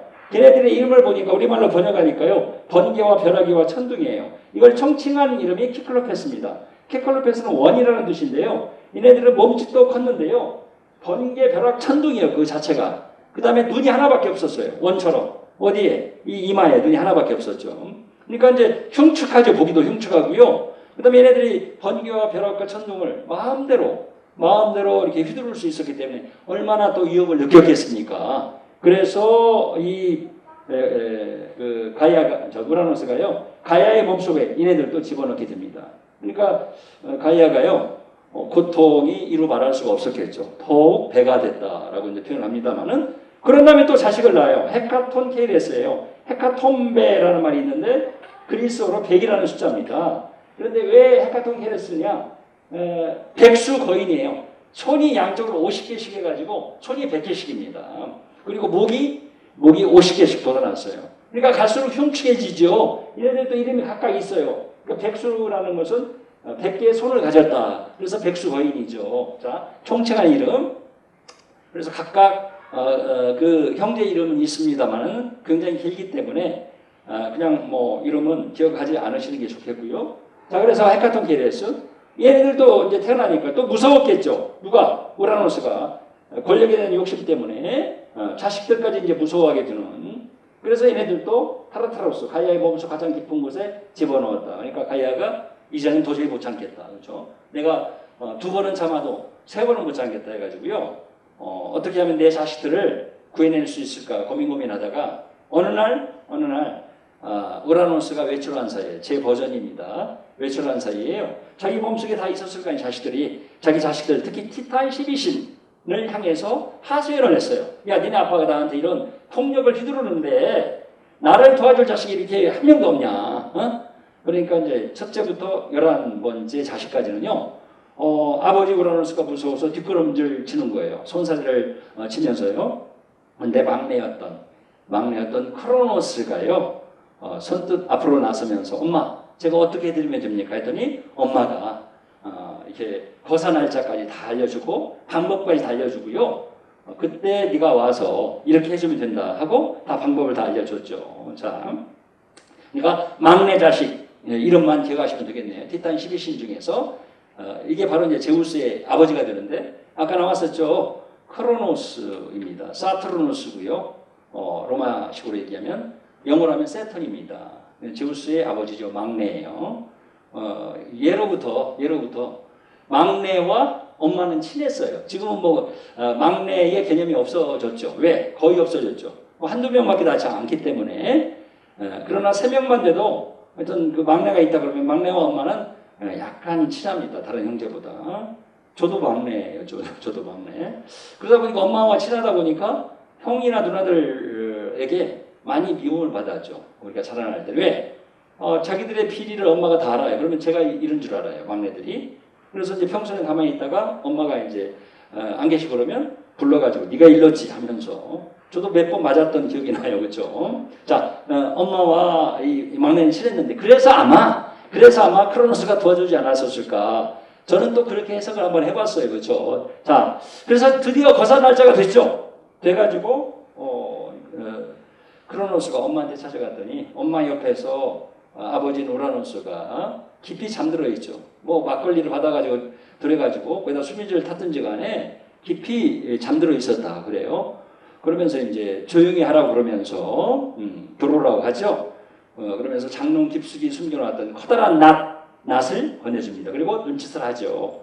그러니까 이 크로노스가 그 낫을 가지고 잠들어 있는 아버지 곁에 가가지고 이 남근을 잡고 싹둑 잘라버렸죠. 거기서 피가 막 철철철 흘렀겠죠. 그러니까 너무나 끔찍해서 그 살점을 뒤로 던졌어요. 보지 않고. 그랬더니 이 살점이 한참을 날아가다가 아주 끔찍한 얘기죠. 자, 어디에 떨어지겠습니까? 바다에 떨어졌어요. 그래서 가라앉으면서 호수나 강이나 잔잔한 호수나 강이나 뭐 바다에 뭔가에 떨어지면 돌을 던져도 가라앉으면서 거품이 일어나잖아요. 그렇죠? 그래서 살점이 가라앉으면서 거품이 일어나면서 한참 후에 아리따운 여신 하나가 조기를 타고 솟아올랐다. 그게 바로 아프로디테 여신이었다. 그래서 여기 보시면 이 아프로디테 여신이요. 여기서 이렇게 태어난 것이죠. 이렇게 우라노스의 살점에서 아프로디테 여신이 태어났는데 그래서 아프로디테의 탄생이란 말 아니 혹은 비너스의 탄생이라는 그런 그 영화들이 굉장히 많습니다. 근데 그 중에 가장 유명한 게 바로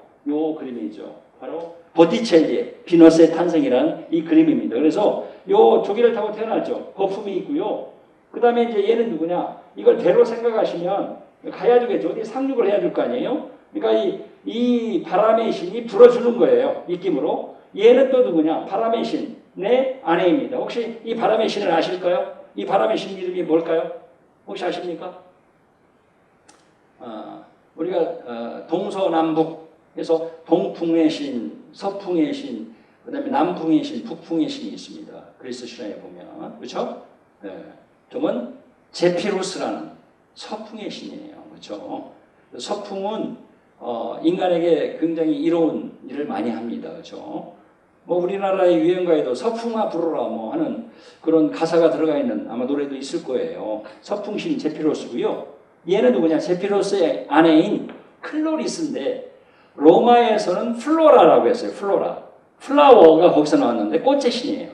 플로라. 그래서 시중에 보시면은요, 플로라라는 이름을 가진 그런 그 꽃집이 간혹가다 보이는데요. 플로라. 그러니까 이제 지금 축하한다고 하면서 꽃을 떨어뜨려 주고 있잖아요. 자, 그리고 여기는 어디냐? 그래서 얘가 이제 갑니다. 가서 상륙을 해요. 두 번째 상륙에서 여기서 정착을 하는데 여기가 키프로스입니다. 사이프러스, 키프로스. 그리스어로 얘기하면 키프로스인데요. 영어로 하면 사이프러스가 바로 여기입니다. 그렇죠? 그래서 봄의 여신이 옷감을 건네주는 게 옷이에요. 옷을 주는 거예요. 이렇게 축하한다고 이제 하면서 또 환영을 하면서 어서 오시라고 환영을 하면서요. 자, 그런 그림인데 이것을 활용한 또 광고가 있더라고요. 자, 요 조개는 어떤 조개일까요? 우리가 흔히 먹는 조개입니다. 신화에 나오니까 굉장히 고상한 조개이겠거니 이렇게 생각을 하고 너무나 막 두려워서 생각이 안 날 수도 있는데 잘 생각해 보세요. 무슨 조개입니까? 가리비예요. 가리비. 그죠? 가리비입니다. 예, 너무나 심각하게 생각 안 하셔도 되고요. 여기에 또 뭐가 있어요. 이렇게 보시면 제가 이거 핫도그라고 얘기를 하는데 우리가 식물 중에 강가나 뭐 바닷가 이런 데 있는 식물이죠. 핫도그 형태로 되어 있어요. 뭡니까? 부들이에요. 부들. 그렇죠? 부들 아시죠? 부들. 예. 자, 여기 부들도 있고요.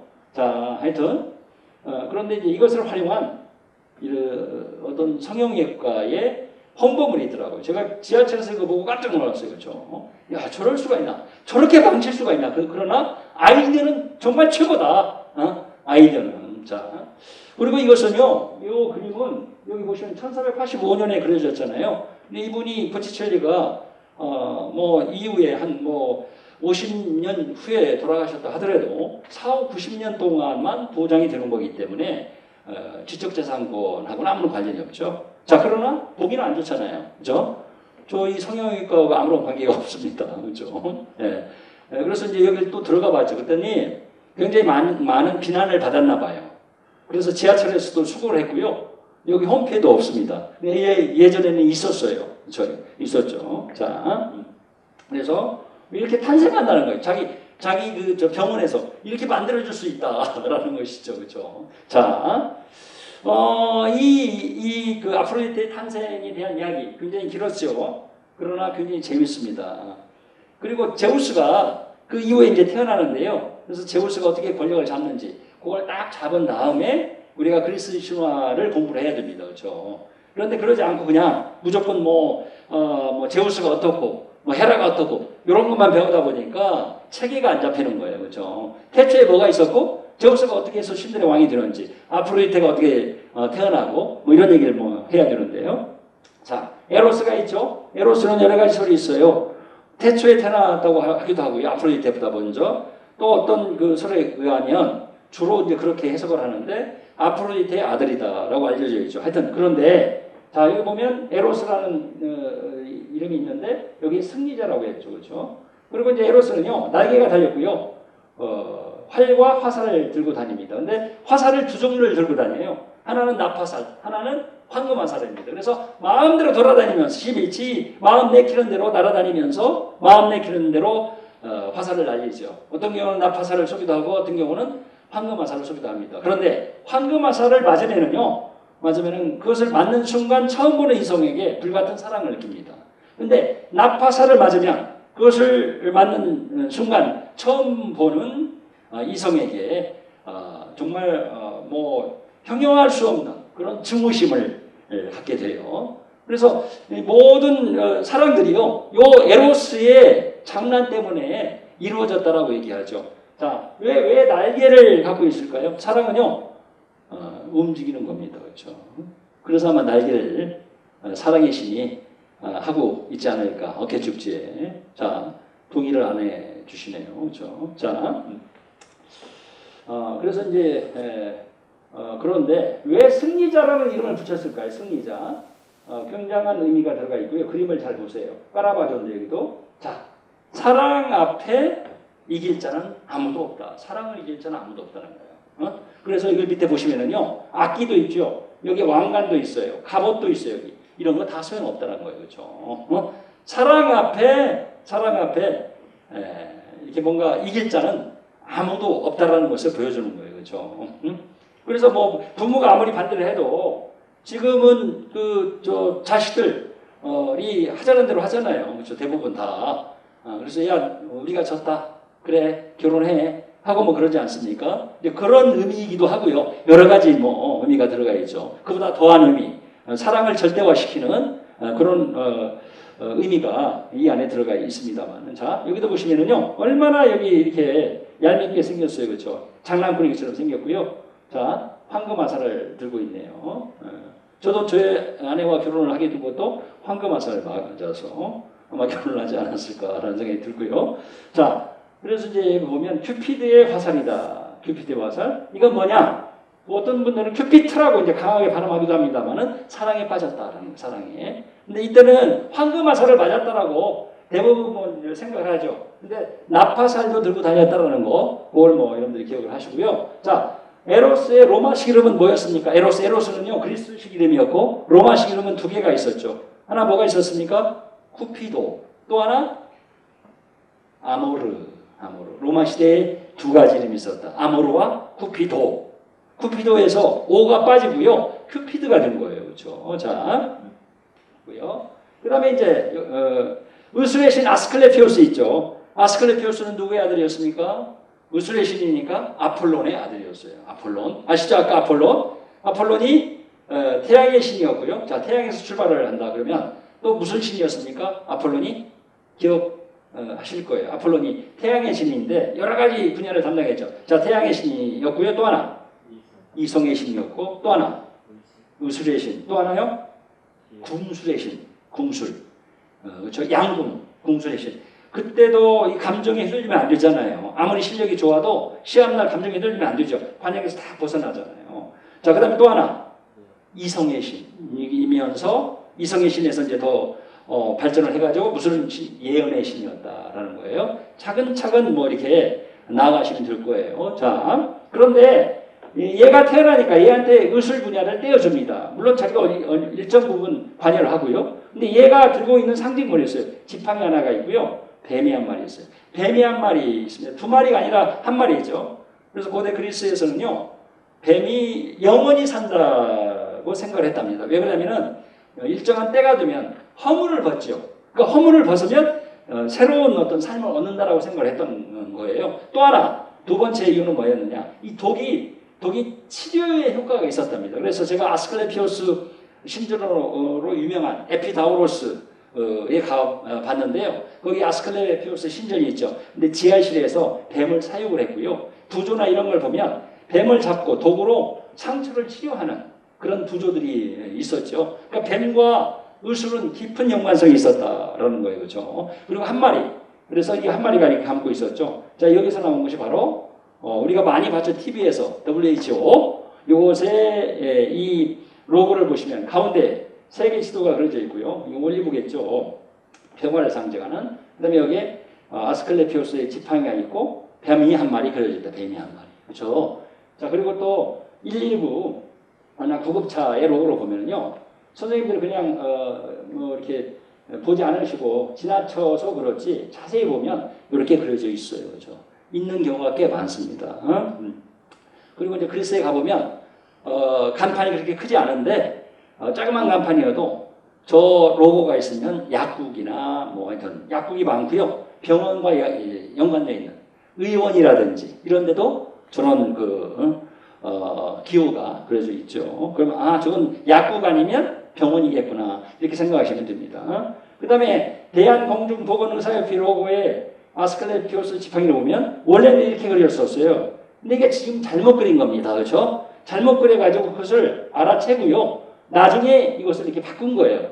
처음에는 이렇게 그렸죠. 잘못 그린 거죠. 이걸 보면 이건 지팡이는 누구의 지팡이냐? 바로 헤르메스의 지팡이입니다. 뱀이 이렇게 한 마리 있어야 되는데 이건 뱀이 두 마리 그려져 있고요. 날개까지 달려져 있어요. 그렇죠? 그래서 제가 여기다 이렇게 물어본 거예요. 자, 헤르메스의 지팡이. 헤르메스가 어떤 신이었습니까? 헤르메스가 상업의 신이자 전령의 신. 전령의 신으로부터 이제 출발합니다. 여기까지만 하고 우리가 이제 쉴 텐데, 자, 헤르메스가 전령의 신이죠. 근데 고대에는요, 이렇게 뭐 글자가 만들어지지 않았었기 때문에 아마 상관의 명령을 전달을 할 때 기억력도 좋아야 됐지만 말도 잘해야 됐을 거예요. 그래서 웅변의 신이기도 했습니다. 이 헤르메스가요, 웅변의 신이었죠. 그러니까 어디서부터 이건 또 해야 되느냐. 얘도 맡은 분야가 굉장히 많았죠. 전령에서부터 출발해가지고 웅변의 신이죠. 그 다음에 또 얘가 전령이었기 때문에, 그러니까 전령이라고 하면 뭐 굉장히 역할이 이렇게 국한이 될 텐데 전령이라기보다 비서실장격이에요. 그러니까 뭔가 문제가 생기면 얘를 급합니다. 그래서 얘로 하여금 해결하도록 해요. 그래서 신화를 보면 제우스가 문제를 많이 일으키는데 제우스가 직접 하지 않아요. 항상 문제가 일어나면 얘를 확인을 하죠. 야, 네가 가서 해결하라. 그럼 해결하려면 말을 잘해야 되겠죠. 그렇죠? 그러다 보니까 전령의 신이면서 응변의 신이었고요. 또 하나, 말을 잘하면 장사도 잘하죠. 그렇죠? 성업의 신입니다. 그 다음에 장사와 도둑과는 서로 연관이 되어 있죠. 정말 장사를 적당히 이문을 내고 이렇게 해야 되는데 그러지 않고 사기치는 사람들도 가끔 있잖아요. 그렇죠? 그러다 보니까 도둑의 신이기도 했어요. 이게. 자, 그래서 다시 한번 이제 정리를 해보면 헤르메스가 자 전령신, 웅변의 신, 또 상업의 신, 그 다음에 또 뭡니까? 자, 아까 도둑의 신. 그렇죠? 자, 그래서 얘가 갖고 다니던 지팡이가 이렇게 생겼었다. 그래서 이건 날개입니다. 헤르메스의 지팡이를 자세히 한번 우리가 살펴보도록 하죠. 이 보면 얘가 헤르메스죠. 헤르메스의 상징물이 있어요. 두 개가 있거든요. 하나는 날개입니다. 왜? 전령이기 때문에 빨리 가야 되잖아요. 그래서 세 군데에 날개가 달려있다. 자, 한 군데는 원래는 모자가 아니라 두건입니다. 뭐 옛날에 모자가 있었겠어요. 두건이지. 삼국시대에도 두건이죠. 그래서 이제 머리에 쓰고 있는 거니까 이게 이제 모자가 되기도 하고 투구가 되기도 해요. 나중에는. 그런데 원래는 두건이었다. 여기에 날개가 이렇게 달렸어요. 두 개가. 또 하나, 여기 발 뒤꿈치나 신발 쪽에 날개가 달려있죠. 자, 이걸 바퀴로 생각하시면 됩니다. 자, 빨리 가야 되니까. 또 하나는 바로 이 지팡이에요. 황금 지팡이인데 원래는 뱀이 없었다라고 그러죠. 그리고 여기 날개가 달려있어요. 이게 세 군데에 날개가 달려있다. 그런데 왜 뱀이 두 마리가 감겨있냐? 어느 날 얘가요, 숲속을 가다가 뱀이 두 마리 싸우는 것을 봤답니다. 그래서 그걸 힘들게 그걸 말렸대요. 뱀 두 마리를. 그리고 지쳐가지고 옆에다가 자기가 들고 있었던 지팡이를 이렇게 놓았대요. 놓고 잠시 쉬고 있었는데 바로 그때 이제 이 뱀들이요, 이 지팡이를 휘감고 올라오더니 서로 마주보고 이렇게 굳어지게 됐다라는 거예요.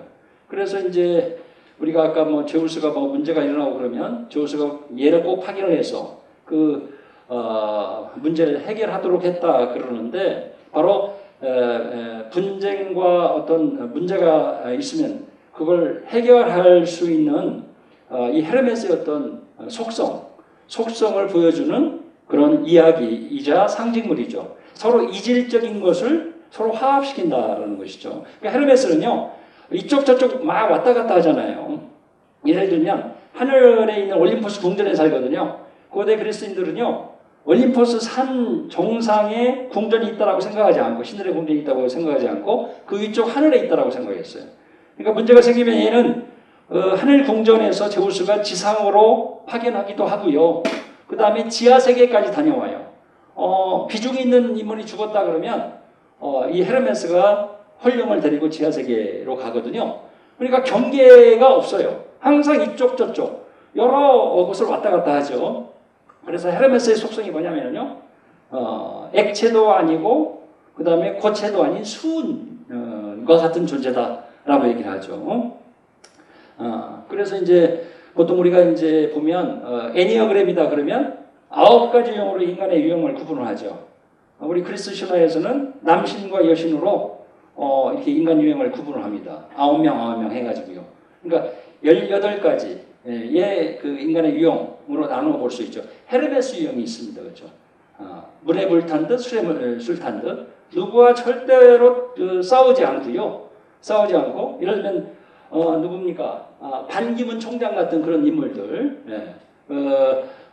국제적으로 무슨 문제가 생겼다 그러면 그쪽에 가서 다 이렇게 해결을 하잖아요. 입장이 없죠. 가만히 보면 어느 쪽인지 알 수가 없어요. 그렇죠? 이제 그런 어떤 속성을 지니고 있었기 때문에 뱀 두 마리가 그것을 상징한다라는 것이죠. 그것을 소설해주고 있다라는 겁니다. 그래서 이제 루벤스 그림을 보세요. 루벤스의 그림도 이렇게 날개가 달렸고요. 여기도 이제 뱀이 감겨 있고 자세히는 안 보여요. 날개가 있어요. 여기 보시면 발목에 날개를 묶어놨죠. 근데 원래는 비행화라고 얘기합니다. 날아다닐 수 있는 신발 화자를 써서 신발이다라고 얘기하는데요. 신발 뒤쪽에 날개가 어떻게 달려있죠? 자, 그래서 자세히 보면 이렇게 되어 있다는 거예요. 그렇죠? 이게 독수리의 날개고요. 그 다음에 이게 이제 뱀 두 마리. 자, 가 있고요. 그 다음에 이제 명품 에르메스. 불어에서는 H가 처음에 어떤 글자에 처음에 나오는 H는 발음을 해주지 않죠. 그 모음, 앞에 있는. 그래서 이게 이제 헤르메스가 아니라 에르메스가 되는 거죠. 지하철에서 어떤 분이 아주 오래전인데 막 싸우더라고요. 헤르메스와 에르메스 다르다. 한 친구는 아니다. 하고요. 또 다른 분은 뭐 똑같다라고 하기도 하고. 자, 그러나 에르메스입니다. 그렇죠? 그러니까 장사의 신이니까 이런 이름을 왜 붙였는지 우리가 알 수가 있죠. 자, 여기도 또 에르메스 가방이 있습니다. 얼른 지나가죠. 속상하니까. 자, 그 다음에 헤르메스에 날개 달린 모자가 네이버 검색창에 딱 있죠. 그래서 이건 무슨 뜻일까요? 우린 빠르다. 빠르다라는 거예요. 빠르다. 그죠? 이제 그런 의미로서 헤르메스의 두건 혹은 모자, 지금 현대사회니까 두건보다는 아무래도 그다음에 투구보다는 모자가 적당했겠죠. 이게 바로 헤르메스의 모자입니다. 날개 달린 모자죠. 그다음에 이제 우리가 미군 의무부대의 문장이 있어요. 얘네들도 이걸 잘못 만들었어요. 보면 원래 의무부대니까 아스클레피오스의 지팡이가 여기에 있어야 됐겠죠. 그리고 뱀 한 마리가 감겨져 있어야 되는데 그때 고증을 잘못한 거예요. 그러니까 고증을 잘해야 됩니다. 그렇죠? 근데 이게 지금 한 200년 300년 됐겠죠. 몇 년인지 알 수 없어요. 미군의 의무부대가 창설된 게 몇백 년 됐을 수도 있죠. 그렇죠? 그러다 보니까 이게 하나의 전통이 돼버렸어요. 전통이 됐으니까 고칠 수가 없는 거예요. 이제 이미 이제 그렇게 됐다라고 생각을 하죠. 그래서 우리도 대한공중보건의사협회도 이걸 따라서 아마 만들었다가 우리가 잘못 만들었구나 해가지고 다시 고치지 않았을까라는 어떤 생각이 들어요. 자, 그 다음에 티탄 신족은 아까 12명이라고 그랬었죠. 외울 필요 없고요. 티탄, 6남 6녀입니다. 그래서 아까 크로노스만 보시면 돼요. 제우스의 아빠, 크로노스. 엄마가 레아고요. 크로노스. 자, 티탄 12신. 얘를 총칭한 이름이 티탄이고요. 영어로 하면 타이탄입니다. 그래서 거인이라는 뜻이고요. 불안당이라는 뜻도 있대요. 티탄이. 그리스어로. 영어로 하면 타이탄이죠. 여기서 나온 게 옛날에 지금은 단종됐어요. 타이탄 트럭이 있었죠. 1톤밖에 안 되지만 우리는 힘이 세다. 그렇죠? 더 그 이상도 우리는 실을 수 있다라는 그런 이미지를 풍기기 위해서 아마 타이탄이라는 이름을 붙이지 않았을까라는 생각이 들고요. 그 다음에 또 여기 타이탄의 영화도 있고요. 그래서 S를 붙였죠. 자, 복수니까 이렇게 됐고, 그 다음에 타이타닉도 여기서 나온 겁니다. 그 당시 가장 큰 배였다라고 얘기하지 않습니까? 타이타닉이. 그래서 우리는 절대로 침몰하지 않는다라고 했는데 출항 당일날 빙산과 부딪혀서 침몰이 되고 말하죠. 그렇죠? 자, 그리스도 신화를 보면은요, 인간의 오만에 대해서 경종을 울리는 얘기가 굉장히 많아요. 그렇죠? 특히 이제 영웅들도 보면은요, 영웅들이 과학을 완수할 때는 착실하게 올라갑니다. 정상에 올라가죠. 그러면 이제 마음이 달라져요. 그래서 영웅들이 왜 추락하는가? 오만에 빠지기 때문에. 그렇죠? 정상에 올라가면 오만에 빠집니다.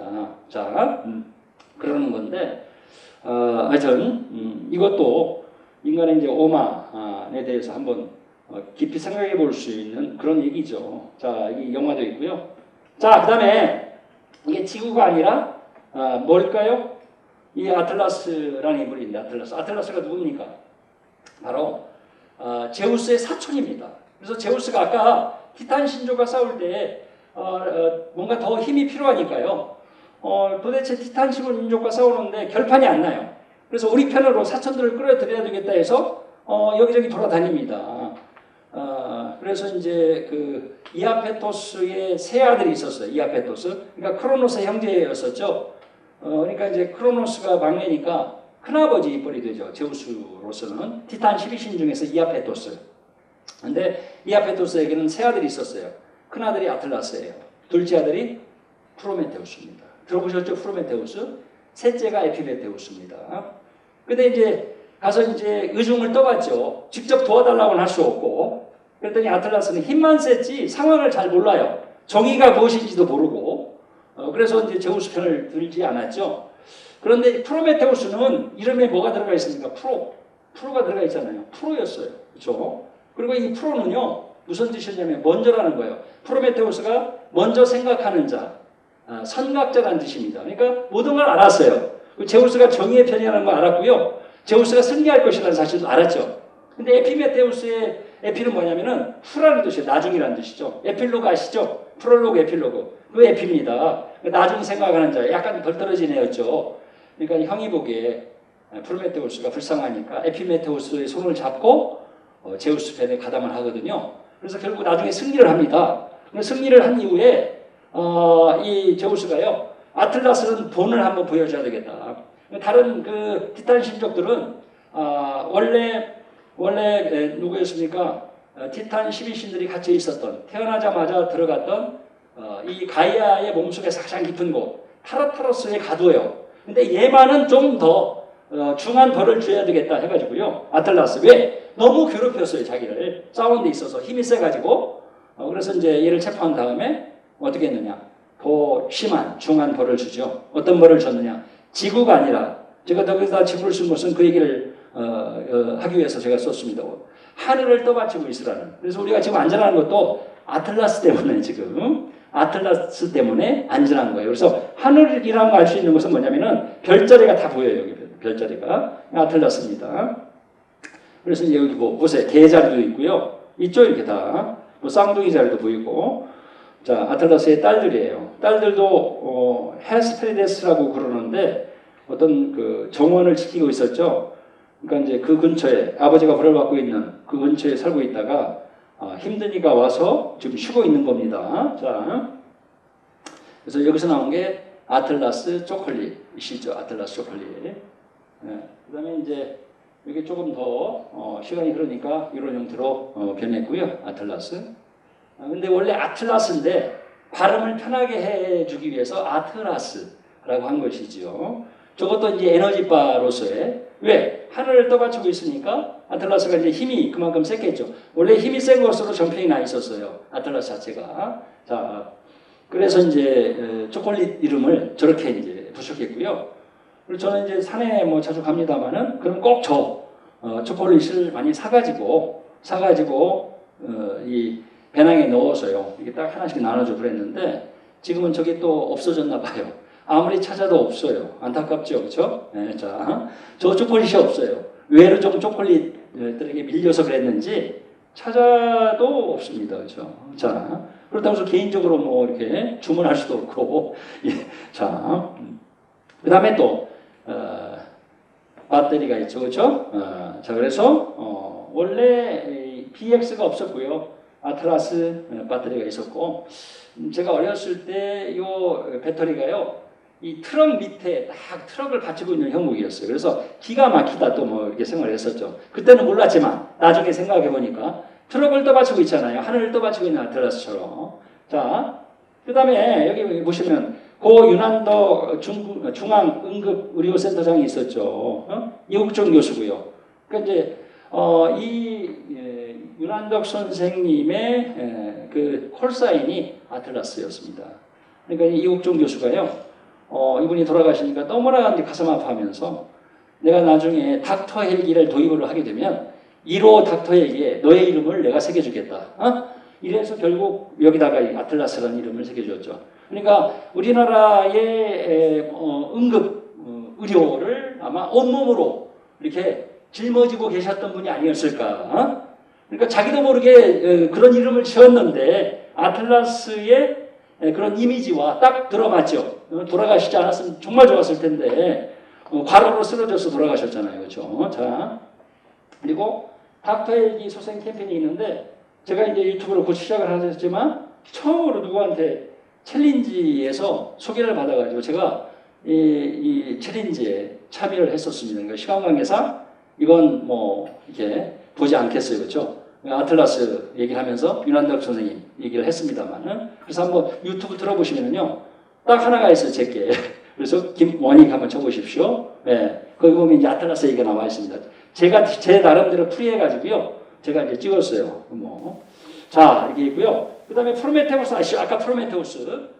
그래서 프로메테우스라는 영화를 이렇게 만들었는데 왜 이름을 저렇게 붙였을까요?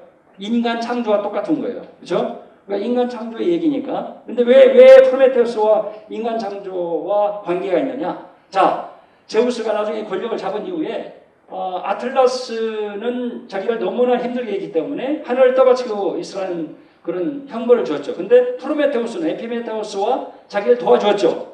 그러니까 얘네들한테는 상을 줘야 됐겠죠. 그렇죠? 그래서 우리가 뭐 전쟁이 끝난다거나 아니면 뭐 선거가 끝난다거나 그러면은 상벌이 분명하잖아요. 그렇죠? 응? 그래서 이제 뭐 벌을 받아야 될 사람들은 또 벌을 받게 되고 아니면 이제 상을 받아야 될 사람들은 상을 주기도 하고요. 이게 이제 분명해야 된다고 그러는데 제우스도 그랬습니다. 그래서 이제 아틀라스에게 벌 주고요. 프로메테우스가 얼마나 고마워요. 그래서 이제 프로메테우스에게는 어떤 명예를 줬느냐, 어떤 상을 줬느냐, 이 세상의 생물과 인간을 만들 수 있는 그런 권한을 줬어요. 야, 너 에피메테우스 동생과 이 세상의 생물과 인간을 만들어라.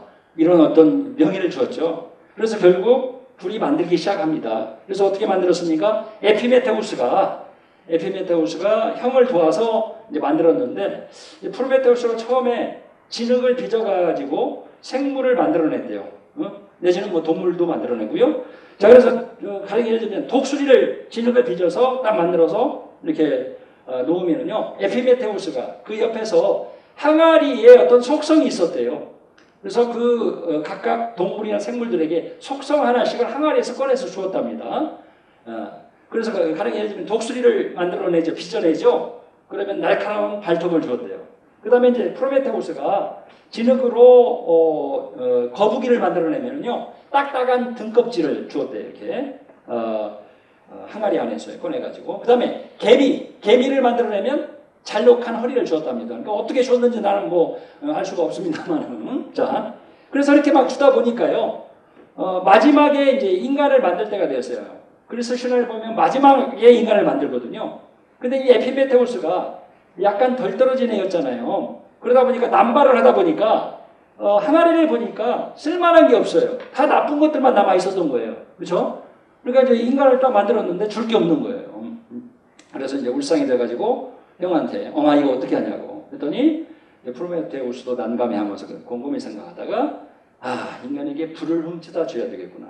근데 제우스가요, 불만은 우리 신들이 독점을 하자 해가지고 인간에게 절대로 주지 말아라, 아무에게도 주지 말아라, 이런 엄명을 내렸답니다. 근데 그럼에도 불구하고 프로메테우스가 그 불을 훔쳐다가 바로 인간에게 갖다 주었다는 거예요. 그러니까 제우스와 프로메테우스는 처음에는 사이가 좋았었죠. 근데 이 불도적 사건으로 인해서 둘 사이가 틀어지게 됩니다. 그래서 처음에는 상을 받았지만요, 자, 이것도 본때를 보여줘야 되겠죠. 아니, 내가 명령을 내렸는데 왜 내 명령을 어겨? 너도 벌을 좀 받아야 되겠다 해가지고요, 어디로 데리고 갑니까? 바로 지금의 흑해 연안에 옛날에는 카프카즈라고 하기도 했고 카우카소스라고 하기도 했고 코카소스라고 하기도 했어요. 지금 이제 영어식으로 코카소스라고 하죠. 그리스식으로 얘기하면 카우카소스입니다. 거기에 우리가 인수봉처럼 굉장히 높은 그리고 깎아지른 듯한 절벽이 있었대요. 그 절벽에다가 슈사슬로 묶습니다. 프로메테우스를. 그런 다음에 동이 트면 자기 독수리를 보내요. 그래서 간을 쪼아먹도록 시켰다는 거예요. 그렇죠? 그리고 저녁 때가 되면 독수리를 다시 불러들이고요. 그 다음에 또 아침이 되면 다시 자기 독수리를 보냈다는 것이죠. 제우스의 새가 뭡니까? 독수리 아닙니까? 그렇죠? 자, 그래서 그 간을 쪼아먹도록 했다라는 거예요. 자, 그래서 인간 창조와 연관되어 있으니까 이 영화도 인간을 만들어내는 그런 것과 관련이 있기 때문에 프로메테우스라는 이름을 붙였고요. 여기 삼성중공업이 건조한 여객선도 프로메테우스호이고요. 이건 결박당한 프로메테우스에서 루벤스의 그림인데, 결박당한 채로 이렇게 지금 간을 쪼아먹히고 있잖아요. 그렇죠? 간을 쪼아먹히고 있고요. 그 다음에 여기도 프로메테우스 간을 쪼아먹기 위해서 여기 지금 어딥니까? 지금 아직 상처는 없는 것 같은데 뭐 쪼아먹겠죠? 날아오고 있는 상황이고요. 무서워하고 있어요 지금. 여기도 마찬가지 간을 쪼아먹히고 있는 상황이고. 자, 제 책의 표지이기도 한데요. 제 책 중에 이제 하나의 표지이기도 해요. 그 다음에 여기도 보면 간을 쪼아먹히고 있죠. 여기 리베라라는 화가가 이렇게 그림을 그렸고요. 그러면 자, 이 두 그림의 차이점은 무엇일까요? 이렇게 나와 있어요. 자, 한번 보세요. 무엇일까요? 예? 위치가 달라졌다. 그렇죠? 예, 우리 선생님. 왜 그러냐면은 간의 위치는 원래 의학적으로 오른쪽 그 갈비, 뼈 밑에 있습니다. 그렇죠? 근데 루벤스는 고정을 또 잘했어요. 근데 리베라는 고정을 못했죠. 왼쪽을 했어요. 그렇죠? 이거 잘못된 거죠, 이게. 네? 자, 선생님도 제가 처음 드릴게요. 자, 이렇게 되어 있고요. 제가 윤동주의 시를 좋아하는데, 다른 뭐 시들을 보면, 이렇게 저항을 하면서도 굉장히 미온적이라고 그러는데, 이 시를 보면 굉장히 강합니다. 그렇죠? 자, 그래서 보시면, 간이라는 윤동주의 시가 있는데, 별주부전과 프로메테우스 이야기를 절묘하게 합쳐놨어요. 그렇죠? 보시면요, 간, 윤동주, 바닷가 햇빛 바른 바위 위에 습한 간을 펴서 말리우자. 코카사스 산중에서 도망해온 토끼처럼 들놀이를 빙빙 돌며 간을 지키자. 내가 오래 기르던 독수리야, 와서 뜯어먹어라. 시름 없이. 너는 살찌고 나는 여여야지. 그러나 거북이야, 다시는 영궁의 유혹에 안 떨어진다. 프로메테우스, 불쌍한 프로메테우스. 불도적한 죄로 목에 맷돌을 달고 끝없이 침전하는 프로메테우스. 이런 시가 있더라고요. 그렇죠? 자, 그래서 이제 윤동주가 새롭게 뭐 해석을 한 것이죠. 불도적한 죄로 목에 맷돌을 달고, 목에 맷돌을 단 적은 없어요. 근데 이렇게 이제 해석을 한 것이죠. 자, 우리가 영화 감독이나 누군가 시를 쓰고 어떤 뭐 글을 쓸 때 옛날에 어떤 소재, 특히 그리스 신화를 소재를 해가지고 글을 쓸 때요, 그걸 한 번씩 비틀기도 하고요, 새롭게 해석을 합니다. 그렇죠? 화가들도 마찬가지고요. 화가들도 옛날에 그리스 신화에 있는 내용 그대로 이렇게 그림을 그리지 않아요. 그렇죠? 다르게 자기 식대로 그림을 그립니다. 물론 기본적인 얘기는 똑같지만은요. 그러나 이제 아까 리베라의 그림처럼 그건 명백히 잘못 그린 그림이 있죠. 그렇죠? 자, 있고요. 자, 법의 여신 테미스 상이 있어요. 자, 티탄 12신 중에 하나인데요. 자, 법의 여신입니다. 법의 여신을 테미스라고 얘기를 하죠. 근데 얘의 또 상징물이 있어요. 하나는 칼입니다. 하나는 천칭이에요. 그렇죠? 접시저울이라고 하는데, 자, 접시저울을 왜 들고 있느냐? 좌우로 치우치지 않고 우로도 치우치지 않겠다. 공정하게 하겠다라는 얘기고요. 그 다음에 이 칼은요, 엄정하게 하겠다라는 거예요. 그렇죠? 그 다음에 테미스의 딸이 있어요. 딸이 정의의 여신입니다. 디케예요. D-I-K-E. 디케입니다. D-I-K-E. 하다 보니까 니케처럼 디케가 되겠죠. 디케. D니까. 그렇죠? 니케는 N이니까 니케가 됐지만 디케입니다. 정의의 여신이에요. 그래서 정의의 여신인 디케가 저 칼과 그 다음에 천칭을 들고 있는 경우도 있고요. 테미스가 저렇게 들고 있는 경우도 있어요.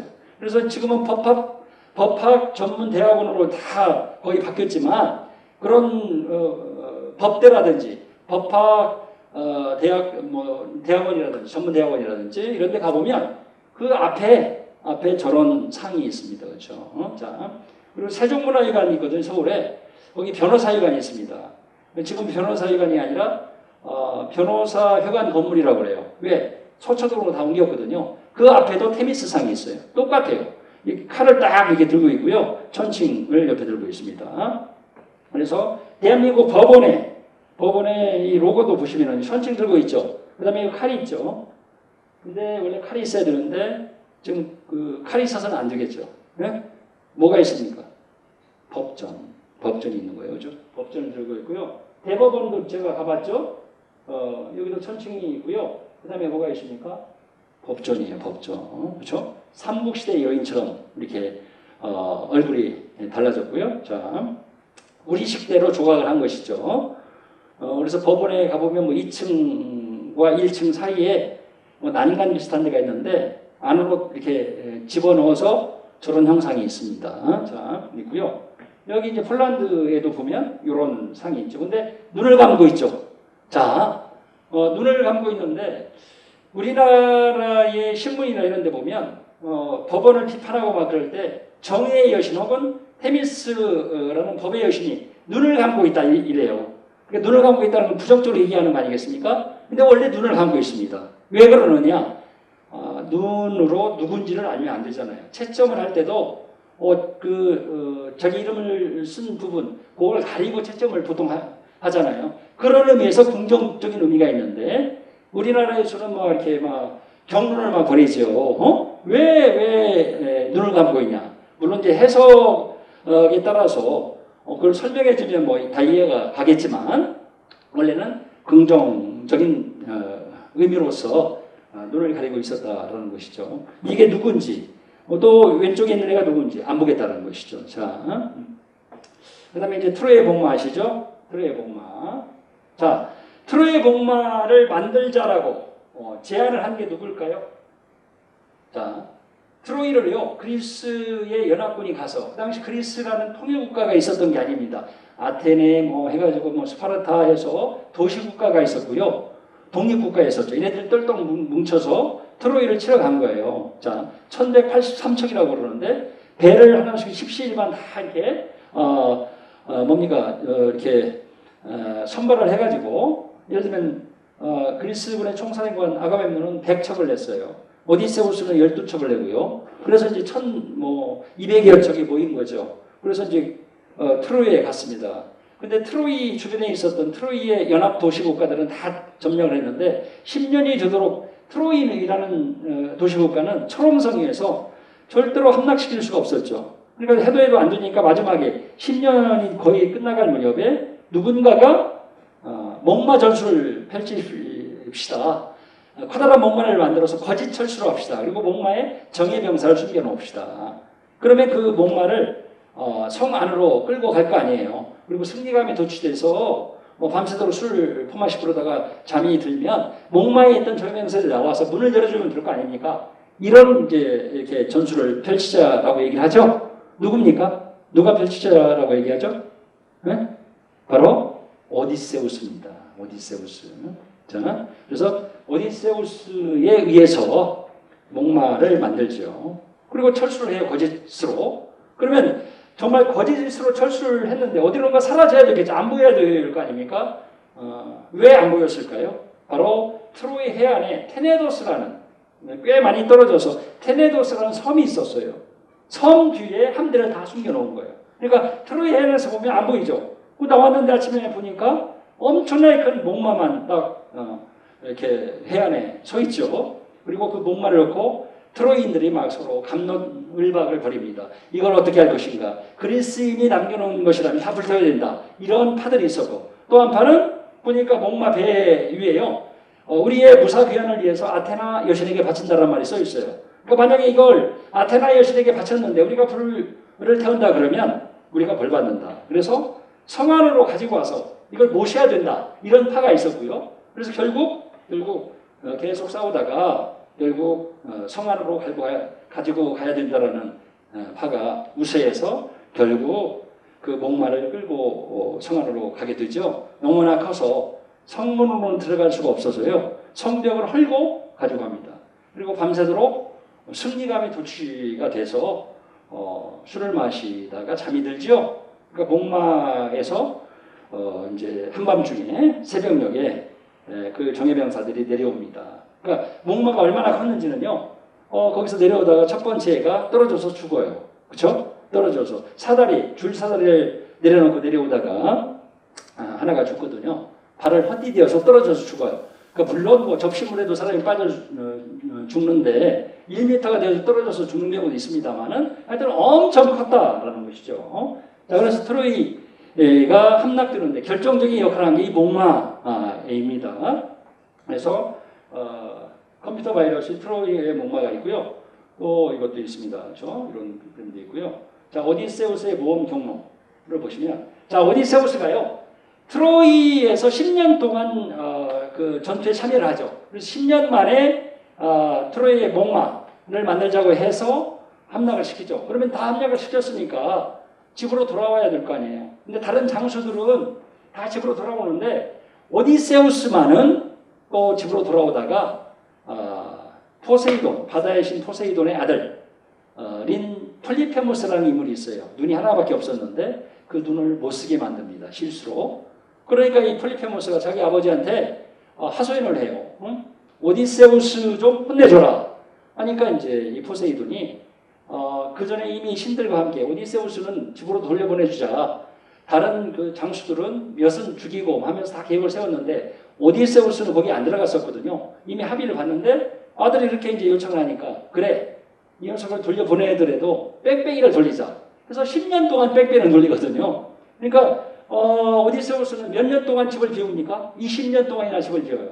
10년은 전쟁을 하느라 10년 비우고요. 집에 돌아오는 기간이 10년 걸렸어요. 바다를 방랑해요. 그 바다를 방랑할 때 막 돌아다녀. 트로이죠. 저희 집에 이타케입니다. 저 이타케도 가봤는데 바로 이렇게 해서 이렇게 돌아갔으면 됐을 거예요. 스파르타가 여기 있고요. 크레타 여기 있는데. 근데 뭐 잘못해가지고 막 이렇게 여기 에게이고요. 이게 지중해거든요. 전체를 돌아다니다가 10년 만에 이타케로 돌아갑니다. 그렇죠? 이 이야기가 바로 오디세이아라는 거예요. 오디세이아. 그러니까 오디세이아라는 것은요. 여기 보시면 아시겠지만 오디세우스란 말이 들어갔죠. 오디세우스의 이야기.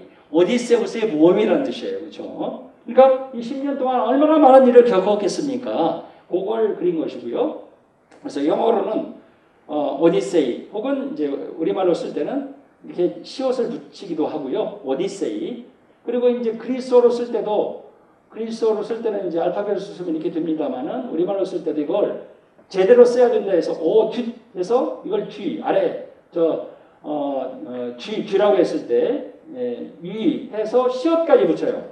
오뒷세이야 이렇게 붙입니다만은 외래어 표기법에는 맞지 않죠. 천병희 선생님은 그렇게 번역을 해요.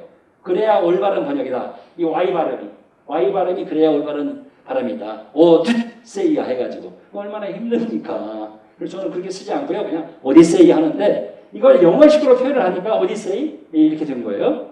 요 모험 얘기.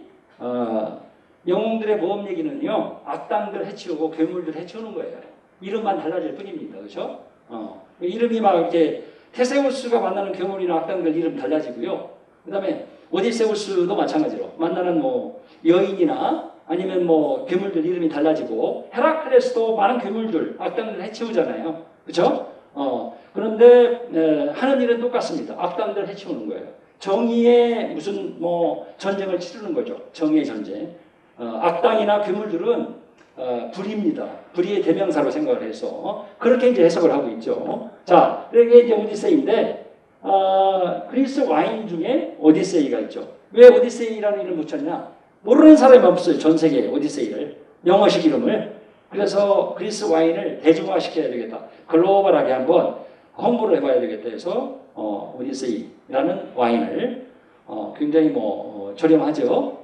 그래서 이제 서울에 더 그릭이라는 그리스 와인 센터가 있어요. 그리스 와인을 주로 취급을 하죠. 거기서 이제 주로 이제 파는데 저도 뭐 거기서 행사도 하고 막 그랬었죠. 그리스 와인 오디세이와 함께하는 호메로스의 오디세이야 하면서 이렇게 와인 먹으면서 오디세이와 같이 읽기도 하고요. 강의하기도 했습니다만은 자 여기 보시면 이거 보세요. 이렇게 읽기도 한다는 얘기예요. 그러니까 너무나 놀라지 마시고요. 원래 아까 말씀드렸던 것처럼 이렇게 표기하는 것이 맞춤법에는 맞다. 그런데 이제 이 천명희 선생님은 오디세이야. 그다음에 일리아스가 있죠.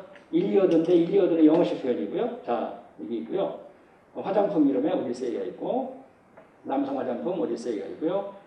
그 다음에 오디세이라는 제목을 진 책들이 있어요. 왜 그랬을까요? 한번 오디세우스가 바다를 10년 동안 방랑을 하면서 이렇게 표류를 한 것처럼 한번 개관을 해보겠다. 섭렵을 해보겠다. 클래식을 한번 그렇게 해보겠다. 라는 의미로서 혹은 수학을 한번 그렇게 한번 개관을 해보겠다는 의미로서 오디세이라는 이름을 붙인 거고요. 그 다음에 이제 골프퍼터도 있고요. 그 다음에 이제 마지막 얘기입니다만은 이 10년 동안 바다를 방랑하면서 많은 악당들과 괴물들을 만나죠. 그 중에 하나가 바로 이 세이레네스들이다. 단수가 세이렌입니다. 세이렌. S-E-I-R-E-N. 세이렌. 복수는 세이레네스예요. 그리스어를 복수로 만드는 방식이 몇 가지가 있는데 영어처럼 ES를 붙이는 경우가 있어요. 이게 바로 그겁니다. 그래서 세이렌인데 세이레네스가 복수죠. 얘네들은요 두 가지 설이 있어요. 한 가지 설은 괴조라는 거야. 괴조. 괴물 세다. 세조자를 써가지고 그래서 몸통은 셉니다. 그 다음에 머리 쪽 부분은요 머리는 여자라는 거예요. 그렇죠? 자, 그 다음에 또 하나의 설은 뭐냐면은 인어였다. 그래서 이쪽은 여인이었고 여자였고 밑에 쪽은 물고기의 모습을 하고 있었다라는 거예요. 그렇죠? 두 가지 설입니다. 그래서 평소에는 가만히 있어요. 얘네들이. 근데 누군가가 배를 타고 옆을 지나가죠. 어떤 섬에 살고 있었는데 그리고 2마리라는 설도 있고 3마리라는 설도 있고 4마리라는 설도 있어요. 일정치 않습니다. 근데 평소에 가만히 있다가 무언가 배를 타고 지나가는 그런 눈치가 보이면 노래를 불러요. 근데 그 노래 소리가 너무나 절묘해서 선원들이 가까운 데 가서 듣고 싶어 해요. 유혹을 하는 거죠, 한마디로. 그래서 이제 선원들이 배를 몰고 갑니다. 근데 그 섬 주변이 암초투성이에요. 너무나 날카로운 암초투성이어서요. 배가 상륙도 못하고요. 근처에 가서 그 암초에 부딪혀서 침몰을 하고 맙니다. 그러면 이제 이 세이레네스들이요. 익사한 선원들의 시신을 먹고 살았다는 거예요. 그렇죠? 자, 2가지 소리 있죠. 그래서 그 옆을 오디세우스가 부하들과 함께 지나가야 됐겠죠. 근데 오디세우스는 꾀돌이 아니에요. 목마를 만들자라고 제안을 한 것도 이제 오디세우스인데요. 지혜의 화신으로 알려져 있거든요. 꾀돌이라고 저는 이제 표현을 합니다만은. 그래서 여기 옆을 지나가는데 부하들을 살리고 싶어요. 어떻게 살릴까 하다가 묘안을 떠올리죠. 부하들의 귀에 지금으로 얘기하면 귀마개를 해줘야 되겠다. 그래서 밀랍을 집어넣어요. 그래서 듣지 못하게 합니다. 그렇죠? 그 다음에 자기는 도대체 얘네들이 어떤 노래를 부르는지 듣고 싶어요. 그러니까 세계 각국의 영웅의 가장 큰 특징이 뭐냐? 살아서 고생하는 겁니다. 그렇죠? 얘도요. 그냥 자기도 밀랍을 집어넣고 그냥 지나가면 되는데 도대체 무슨 노래를 부르는지 듣고 싶은 거예요. 그래서 멀리서 세이렌들의 노래소리가 들리니까 부하들에게 당부를 하죠. 니네들 귀에다가 내가 밀랍을 넣어줄게. 근데 나는 돛대를 묶는 기둥에다 묶어라. 그리고 내가 아무리 발버둥을 쳐도 니네들은 아무 소리가 안 들릴 테니까 내가 막 비명을 지르면서 발버둥을 쳐도 절대로 풀어주지 말고 나를 더 2배, 3배 꽁꽁 묶어라. 이렇게 이제 당부를 하거든요. 그리고 세이렌들이 노래 부르는 소리를 들으면서 그리고 막 몸부림을 치며 괴로워하면서 지나갑니다. 그렇죠? 이게 영웅들의 본질이에요. 사서 고생은. 선생님들도 지금 코로나19로 얼마나 힘들어요. 지금 사서 고생 하시는 거예요. 그렇죠? 그렇죠? 그렇지 않으시군요. 자, 그래서 원래 얘네들은 섬에서 노래를 불러야 되는데 타전의 아내처럼 막 날아오기도 하죠. 그림을 그려줘야 되니까 어차피 여기다 그림을 그려줬을 뿐입니다. 그렇죠? 자, 그리고 이제 여기 보시면 얘의 표정이 엄청나죠. 흰 창만 보이잖아요. 흰 창만 보이고. 그러니까 엄청난 희열을 느끼면서도 고통스러웠다 그래요. 그렇죠? 나는 알았다라는 거예요. 이 옆을 지나간 배는 거의 없어요. 그렇죠? 자기들만 지나간 거죠. 그러니까 이 비밀을 안 거, 얘네들이 어떤 노래를 부르는 것을 안 것은 자기가 유일하잖아요. 그리고 얼마나 기뻤겠어요. 괴로웠지만. 자, 이렇게 있고요. 그 다음에 여기도 보시면 이렇게 되어 있습니다. 이렇게 되어 있죠? 여기도. 이렇게 돛대를 묶는 기둥에 묶여 있고요. 여기는 4마리인가요? 3마리죠? 이건 이제 괴조라는 소리에 의해서 그림을 그린 것이고요. 여기는 굉장히 많아요. 여기는 눈싸움까지 합니다. 이렇게. 근데 얘는 안 들리니까 계속 노만 저을 뿐이요. 얘네들은. 얘는 다 보죠. 이렇게 다. 자, 그러면서 다 보고 경험하고 체험하고 지나가는 거죠. 자, 그 다음에 여기는 이제 인어라는 설에 의해서 그렇죠? 인어죠. 그리고 이 인어라는 설에 의해서 만든 로고가 이거다라는 얘기죠. 그래서 스타벅스의 로고로 보면 초기에는 이렇게 생겼어요. 굉장히 거칠죠. 그래서 이제 이것이 발전을 한 거예요. 발전해서 이렇게 가다가 굉장히 뭔가 보기가 좋지 않습니다만은 그러다가 이렇게 된 거죠. 요 2개가 바로 비늘이고요. 인어의 아래쪽 부분입니다. 그래서 이렇게 돼 있고요. 그래서 이제 이렇게 되는 거죠. 이게 접니다. 배도 나왔잖아요. 그래서 스타벅스 옆을 지나갈 때 우리들이 그냥 못 지나갑니다. 들어가서 커피 한잔 하고 그러고 지나가야 되는 거예요. 굉장한 상징성이 있다라는 거예요. 그렇죠? 괜히 만든 게 아니다라는 것이죠. 자, 그래서 뭐 많은 얘기가 있어요. 상표와 로고를 가지고 뭐 8강도 했었고 옛날에. 근데 그 중에 지금 우리가 1시간 뭐 한 40분 정도에 맞춰서 제가 골라서 가져온 것입니다. 그렇죠? 이러면 이제 조금 더 쉽게 뭐 이해를 하시더라고요. 자, 그래서 질문이 있으면 이제 여기까지가 제가 뭐 하려고 했던 강의고요. 질문이 있으시면 질문을 해주세요. 프로메테우스도 티탄용인가 그랬나? 그렇죠. 원래 티탄족이었는데 전향한 거죠. 전향한 거고요. 예, 맞습니다. 예. 그리고 뭐 저 제우스도 사실 티탄 신족이죠 뭐. 예? 거기서 갈라져 나왔을 뿐이죠. 자기 편 이름에다가 올림포스 신족이라는 말을 붙였죠, 그렇죠? 자, 질문이 있으십니까? 선생님 책 한 권하고 선생님 책 한 권하고 질문이 있어요? 없으시군요. 그럼 책 한 권을 갖고 그냥 집에 가야 되겠네. 주시면 안 돼요? 네? 주시면 안 돼요? 요단강 주세요. 요단가? 요단강이요? 요단강 드리겠습니다. 요단강 아니에요. 요단강이 무슨 강이라고요? 무슨 강? 스틱을 짚고 간다. 스틱스 강이에요. 그 다음 얘기도 참 재밌습니다. 이제 뭔 얘기 재밌냐면 판도라의 상자 얘기예요. 저희 판도라 상자인데요. 인간들도 불을 받았잖아요. 금지했는데 제우스가. 그래서 이제 벌을 줘야 되겠다 해가지고요. 만든 게 판도라입니다. 근데 판도라는 누가 만들었습니까? 헤파이스토스가 만들었어요. 그래서 이 다른 신들이요. 자기가 담당했던 분야의 속성들을 하나씩 부여했죠. 예를 들면 아테나는 지혜를 줬고요. 아프로디테는 요염함을 줬대요. 그러니까 판이라는 것이 지금 뭐 팬데믹이라고 그러잖아요. 범이라는 거예요. 그래서 모든 것을 선물 받은 자. 그러니까 완벽한 여인이었대요. 그렇죠? 그리고 나서 만들어가지고 어떻게 했느냐. 헤르메스를 불러요. 제우스가 항상 뭔 일을 할 때 지가 직접 하지 않죠. 신비주의의 화신이에요. 제우스가. 그래갖고 헤르메스한테 누구한테 갖다 주라고 그랬느냐. 에피메테우스한테 데려다 줘라. 아내로 삼도록 하기 위해서. 그런데 이제 에피메테우스는 형으로부터 프로메테우스로부터 들은 얘기가 있거든요. 프로메테우스가 벌을 받으러 가면서 뭔가 이상해요. 앞을 예견할 수 있었잖아요. 프로니까. 그렇죠? 그래서 뭐라고 이제 당부를 했느냐. 제우스가 아무래도 뭔가 이상한 짓을 꾸미고 있는 것 같으니까 제우스가 무엇을 선물로 주더라도 절대로 받지 마라. 그러고 이제 당부를 하고 갖다 놓은 거예요. 그러니까 이제 에피메테우스가 걱정하지 말라고 얼른 벌 받고 오라고 그러고 이제 뭐 헤어졌죠. 근데 이제 헤르메스가 판도라를 딱 데려오니까 고맙습니다. 수고하셨습니다.